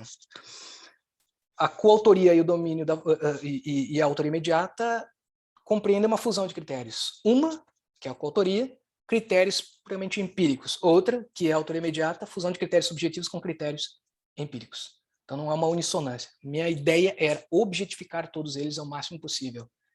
Procurei e acabei, talvez sem querer mesmo até, me aproximando muito de elementos normativistas, né, da estrutura. Hoje eu entendo que a estrutura ela tem que ser orientada muito mais por uma visão de imputação, que eu acho que é possível. Se nós pegamos, por exemplo, o sistema delineado por Jacobs, obviamente aqui o tempo não nos permite trabalhar, mas em algum outro momento a gente pode combinar algo adverso, né, para discutir. A estrutura por ele desenvolvida, em termos até de teoria da intervenção, ela tem um caráter exclusivamente normativista, né, e conduz, portanto, uma teoria do concurso de pessoas baseada numa estrutura de imputação. E que, desde o meu ponto de vista, hoje, pelo menos, ela é muito mais factível, né, na praxis judicial e policial. Ensinando, né, de maneira sistemática, muito clara, fica fácil de aplicar na praxis, né? Só falta isso. Minha opinião, tão só, né, professor? Alguém tem alguma questão?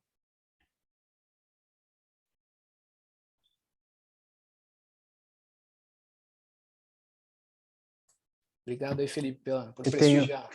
Eu estava tentando ligar o microfone aqui. Professor, bom de revê-lo aqui, né, depois de pandemia. É difícil manter contato. Eu tinha 2 perguntas, na verdade, que são curiosidades. Eu já li a sua tese, já vi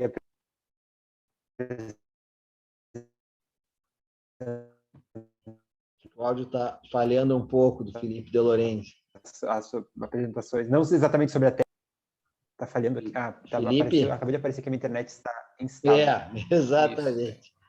É aquele aviso Voltou. Que vem depois, que já falhou para os membros aqui, né? A gente só fica sabendo depois que está falhando, né? Mas, por favor, pode continuar. Eu vou começar. Então, não sei se que já conheço a tese, o livro, já li, mas eu fiquei com 2 curiosidades a partir da apresentação. Uma das críticas que foram feitas na sua tese e também uma crítica comum era da recepção da teoria do domínio do fato, tanto na vertente de Weltl quanto na vertente de Roxin, no Brasil, no sentido de uma má compreensão pelos autores que abordavam.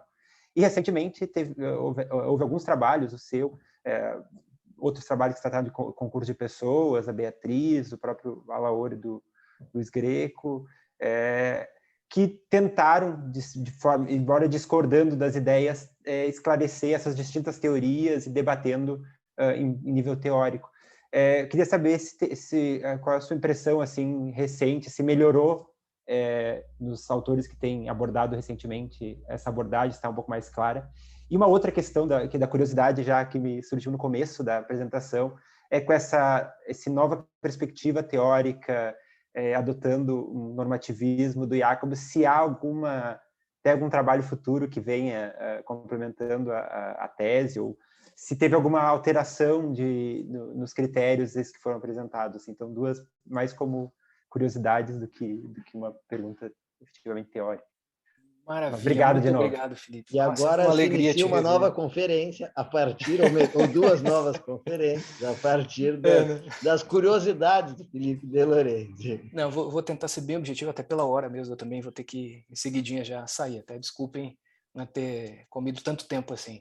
Mas, primeiro, Felipe, realmente, assim, fico muito feliz por ter visto outros trabalhos sendo publicados. O meu livro, eu lembro que encaminhei em 2012 para a Saraiva, ele deveria ter sido publicado ainda em 2012, e a Saraiva praticamente atrasou 2 anos para publicar o livro. A demora saiu, acho que concomitantemente com o próprio livro do Luiz, do Alaor, do Adriano Teixeira, e não me recordo mais o colega que participava, mas eram 4 colegas. Basicamente, a diferença ali é que eles trabalham no livro, a visão de Hoxin. É um livro explicativo da visão de Hoxin. A minha crítica ao livro, no sentido eminentemente teórico, radica, de outro lado, também num elogio. O elogio porque explicou a concepção do Hoxin.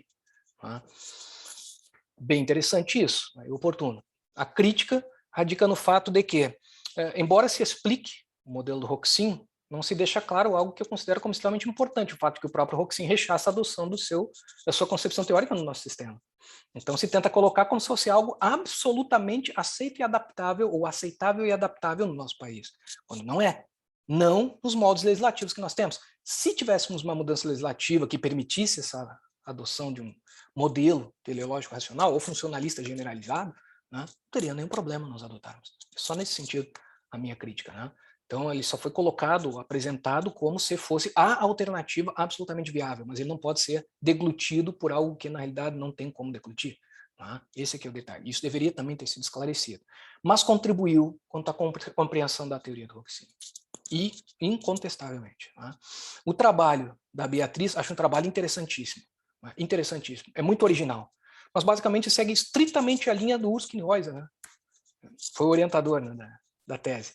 E é um trabalho muito oportuno e que, desde a minha ótica, eu vou na linha do que o Henrique Gimbernat falou sobre a concepção do próprio Kniehäuser. É um resgate de uma teoria objetiva para um conceito restritivo. Simples assim. Então, desde o meu ponto de vista, não há uma grande evolução por 2 razões. Uma, é uma reconstrução de algo já pré-existente, com, eu diria, uma outra percepção, certo? Mas, ao mesmo tempo, não dialoga com efetivamente o que a gente tem hoje, que seria literalmente a nossa jurisprudência, porque é a jurisprudência que está comandando a problemática da autoria da participação no nosso país. A doutrina, em outras palavras, o que já existia morreu, porque, de certo modo, nós tivemos aqui, não só meu livro, o do Luiz e dos colegas, o da Beatriz, foram trabalhos que foram realmente proveitosos, só que o que eu acho que é importante, diálogo, Felipe? Não adianta eu jogar aqui as ideias de e não dialogar com o que existe. Teve um menino que me surpreendeu aqui, que eu acho que até foi exagerado, publicou um artigo científico colocando o seguinte: a teoria do domínio do fato de Hoxin e a teoria do domínio do fato de Alfvén. Eu fiquei surpreso. Um menino de graduação, que legal, vai trazer o diálogo. Ele é que vai tentar colocar um diálogo. Fiquei fascinado, foi um TCC. Não foi nem da nossa faculdade, da URGS, foi, acho, uma faculdade de Minas. Fiquei bem surpreso com realmente o trabalho. Coisa que a nossa doutrina não tenta fazer, dialogar, Nós é que temos que dialogar. E aí, poxa, vamos nos apoiar, na honestidade e humildade científica de um graduado que, no seu TCC, proporciona isso. O trabalho da Beatriz, por exemplo, não dialoga com trabalhos aqui existentes, contemporâneos. Obviamente foi criado à luz da própria estrutura que ensejou a sua tese.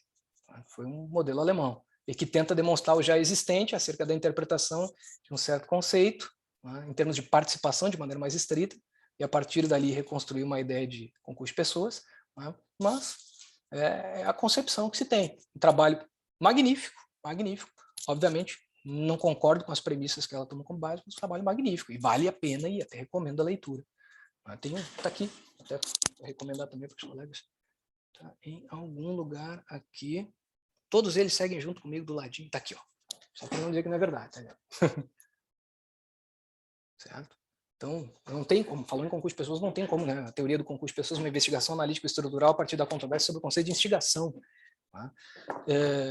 Não tem como não ler, obviamente, todos os trabalhos que estão sendo publicados. Sobre o modelo normativista, estou tentando, obviamente, o Felipe deve estar vendo ali, né? Mas, se quiser, eu estou à disposição para a gente dialogar em um outro momento também. Mas, sobre um modelo normativista, eu fui absolutamente cooptado, Felipe. Realmente, a minha tese foi totalmente reestruturada. Já não é mais tese, já vai ser outro livro. Basicamente, vai ter que ser denominado como concurso de pessoas, e que eu estou em dúvida ainda como denominar. Teoria do concurso de pessoas ou teoria da intervenção. Todo o resquício, ou eu diria assim, todo o germe, tá? Normativista, que eu mesmo acabei encontrando depois de releituras e releituras do que eu desenvolvi de cariz normativista, eu consegui imbricar com um desenvolvimento, né, funcionalista normativista. E, sobretudo, aprofundar muito mais desde a ótica da criminalidade econômica e empresarial. E minha visão hoje acaba sendo bem diferente daquilo que eu mesmo propus à época. Tá?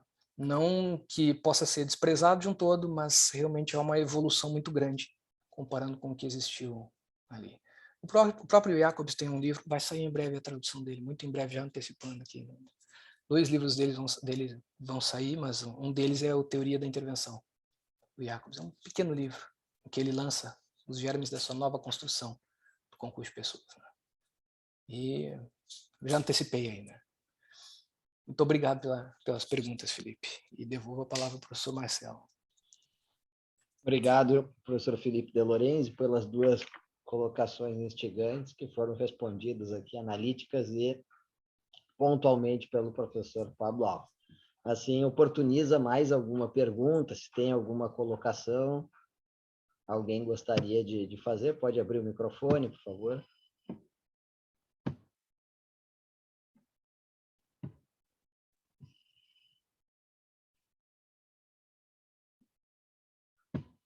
Professor Felipe Miranda, tem a mão levantada, por favor. Boa noite, professor Marcelo, professor Pablo, os demais colegas. Queria saudar, né, o professor Pablo por essa brilhante exposição. E, na verdade, serei bem breve também.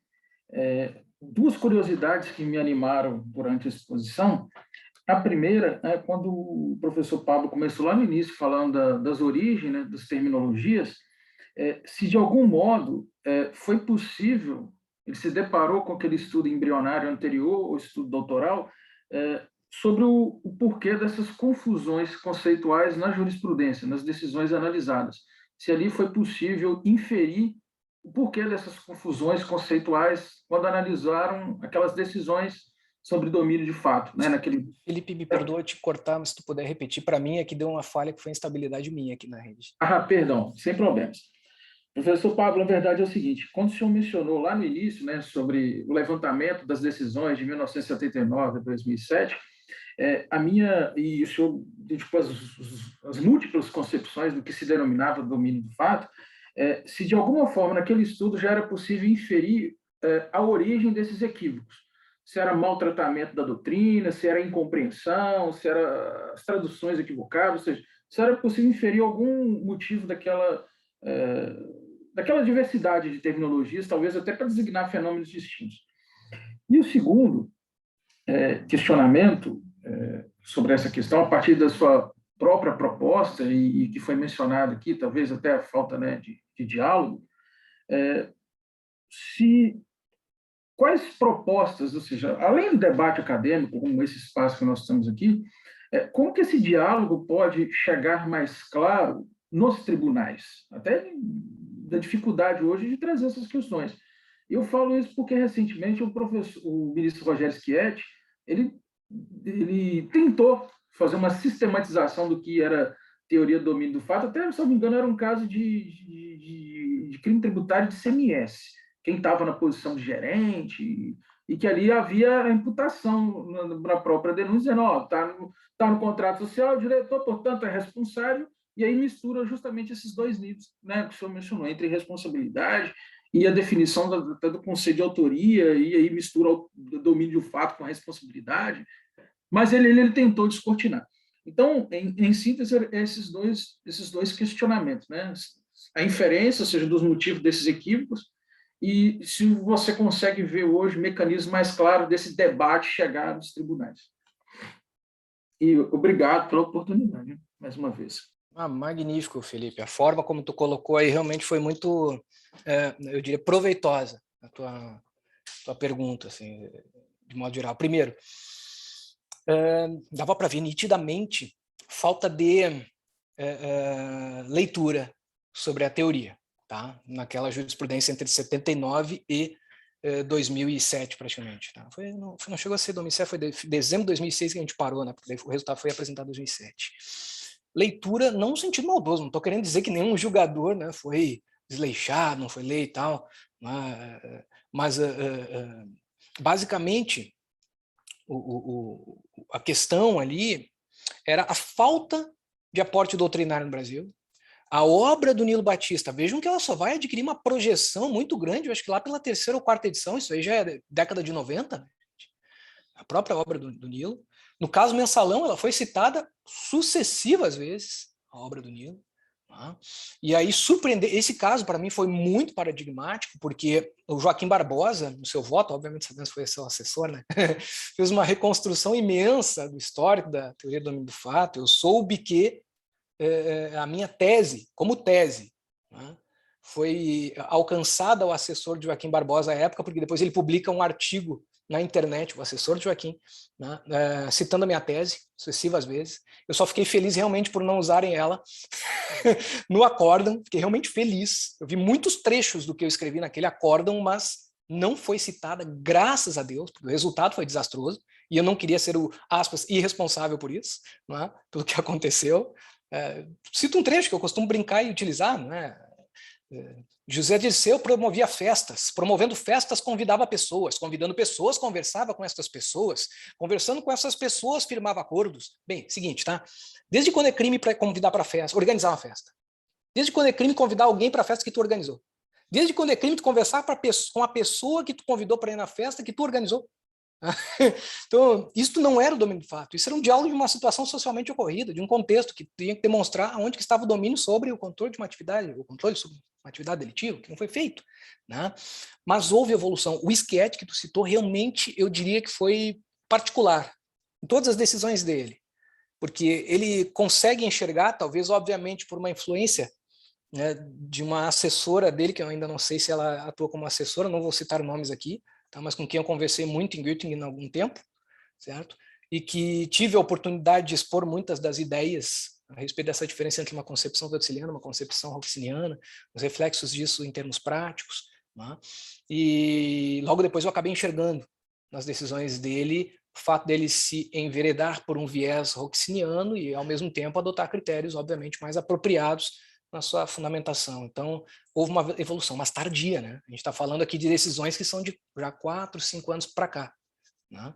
Agora, o lapso temporal enorme daquela pesquisa que eu encontrei, primeiro déficit, muita referência à palavra, domínio, né? Exerce domínio, ou tem domínio, e domínio do fato. Tá? Muito isso. Só que não diziam qual era o conteúdo desse domínio, no que ele consiste.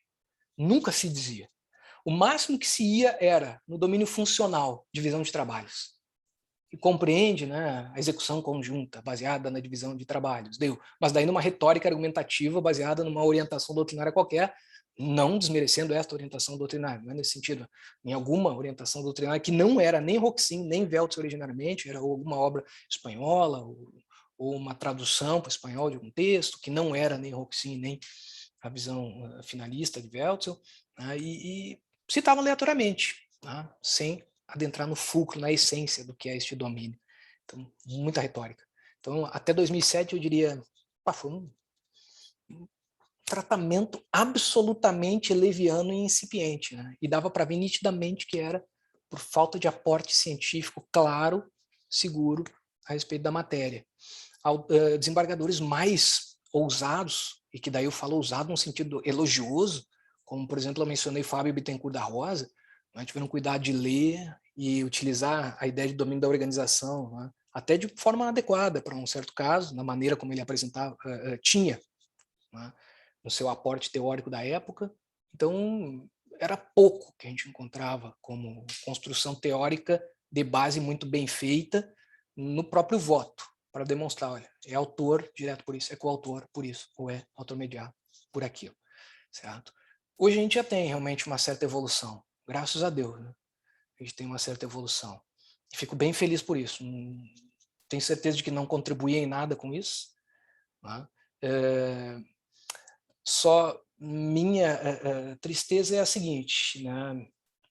Como costumo dizer, eu não tenho nada contra a figura de Roxin, é um autor admirável, penalista gigantesco, tem todo o seu mérito, né? Se não fosse ele e Henrique Gimbernat Ordei, o finalismo não teria recebido as críticas que recebeu. Eu diria mais Henrique Gimbernat Ordei do que o próprio Roxin, porque todas as críticas que Roxin vai desenvolver no meio dos anos 60 ao finalismo, né, em 1961, Henrique Gimbernat Ordei já tinha desenvolvido todas, né, invariavelmente todas, na sua tese doutoral, que inclusive foi lida, relida e com a escrita alemã retificada pelo próprio Roxin, certo? Que era colega dele de doutorado. Okay? Não estou querendo dizer nada. Outra hora, em off, sem gravação, falo. Mas, deixando a brincadeira de lado, há essa evolução hoje, mas num viés muito mais roxiniano. Minha tristeza. Continuo entendendo, assim como o autor, que a teoria dele não é compatível com o nosso sistema. E qual é o problema disso? Poxa, se a gente tem um sistema, tá? O sistema existe para dar segurança jurídica. O direito penal ele não tem a finalidade estrita de resolver casos, gente. Senão eu vou resolver caso conforme o meu nariz manda. E vou desprezar o sistema que é reconhecido por uma sociedade inteira. Na linha do que Busato desenvolveu como crítica, dizendo que eu valorizo muito mais a ideia de um sistema do que a solução de casos. Valorizo sim, porque na realidade a gente tem sistema para proporcionar segurança jurídica para a sociedade como um todo, para que o cidadão saiba quando ele vai ser um autor direto também, um autor mediato ou não vai ser, e por quais razões, para que ele tenha o direito de contratar um advogado para impugnar aquela decisão por um erro, né, considerando que ele não era aquilo que estão dizendo que ele é. E se eu não valorizar o sistema mais do que a solução meramente pragmática, de acordo com, né, o umbigo de cada um, né, eu não tenho mais segurança jurídica mínima. Então eu preciso do sistema. Certo? E outra, um sistema, numa premissa básica de funcionalismo, a gente está, né, dentro de um sistema, né, que nada mais é do que um subsistema de um grande sistema. E aí, levando em conta esta lógica, eu não posso e não tenho como voltar a um estado individualista de natureza, partindo da premissa de que alguém pode decidir como bem entende, tem que respeitar todas as estruturas que formam a base desse grande sistema, e que, portanto, proporcionarão a construção do nosso subsistema de direito, por sua vez, nosso subsistema de direito penal. Do contrário, eu estou abdicando de tudo. Né? Não estou mais num estado democrático em que a coletividade, né, cria, por sua maioria, estruturas que todos devem respeitar. Né? Essa é a minha visão. Mas, é aquilo, jurisprudência reconheceu. Vou poder impugnar? Poder eu posso, né? Mas não vão reconhecer, porque alguém lá disse assim, não, mas a teoria do domínio do fato é plenamente adequável ao nosso sistema, está lá cravado no acórdão. Aí tu lê a obra do autor lá no primeiro volume, Roxin, né? No Strafford está lá, não é compatível com o sistema unitário, rechaça um conceito extensivo. Né? Então, mas foi o Pablo que disse o que ele disse, então leia o autor, não me ouça. Essa aqui é a questão que eu penso. Eu só preciso de segurança jurídica. Essa é a minha preocupação.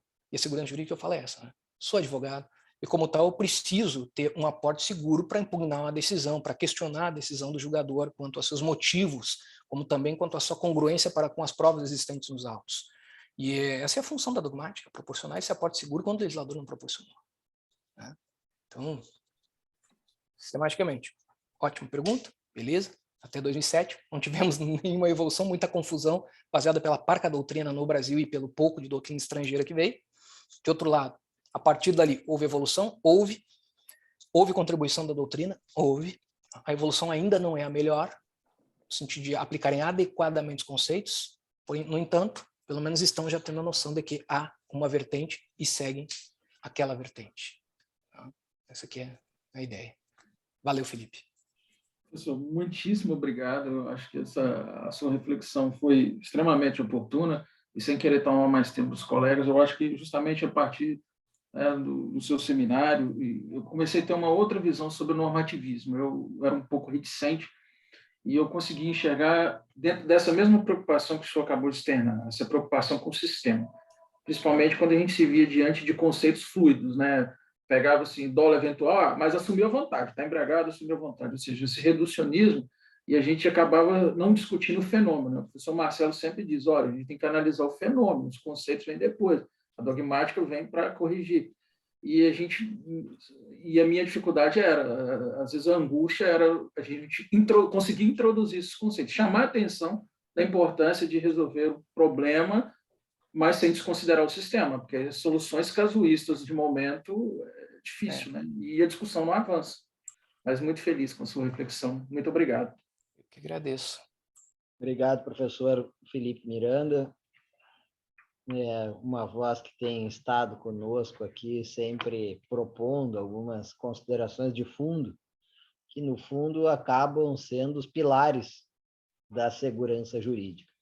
A preocupação com os fundamentos, e vários já me viram dizer aqui, é um dos elementos principais da legalidade. É um dos elementos principais, e talvez seja por isso que o professor Pablo aqui disse, lá dos objetivos, o primeiro objetivo dele era responder o artigo 93, inciso 9 da Constituição Federal, que diz que toda decisão judicial deve ser fundamentada. Então, algumas vezes, de uma forma talvez empática, nas piores hipóteses, ardilosa, o jurista concorda com o resultado e não discute o fundamento. E a discussão do fundamento é sempre muito enriquecedora, porque a gente testa as nossas ideias, cresce com as ideias dos colegas e traz, no fundo, uma tradição mais forte em termos de orientação da interpretação, de guia de qual pode ser a interpretação possível a partir de um texto legal. Não era o objeto aqui do nosso encontro, mas eu, pessoalmente, fico muito feliz de ver colocações que caminharam pelo caminho da segurança jurídica, da legalidade, da certeza da lei, que é algo que parece que tem faltado no nosso Brasil de hoje.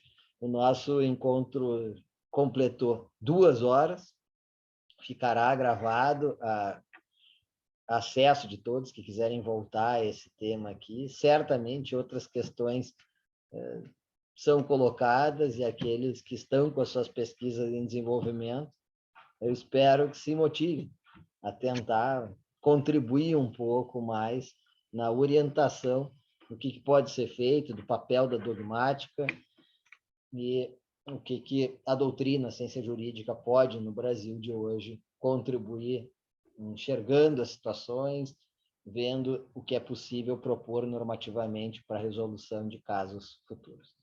Eu queria agradecer muito especialmente ao professor Pablo Alfan, que nos trouxe aqui essas reflexões da sua tese doutoral e da sua mudança até de compreensão de alguns pontos, e agradecer muito gentilmente, carinhosamente, a todos aquelas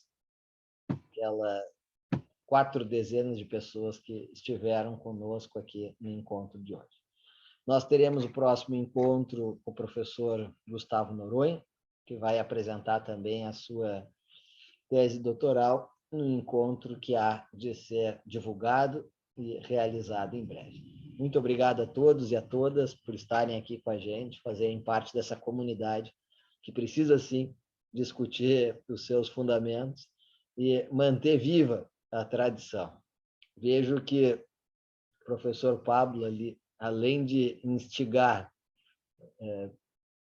a nossa capacidade de acreditar no futuro, corporifica na tela, então, um acreditar no futuro e realizar algo que para os alemães é tão valoroso, para nós às vezes é esquecido, que é o Erziehung, né? Que é a educação, o engrandecimento esse cultural, fazer, puxar para cima alguém. Né? Então, Muito obrigado, professor Pablo, e volte sempre aqui aos nossos encontros do seminário permanente e das atividades que a gente realiza aqui no programa de pós-graduação da PUC.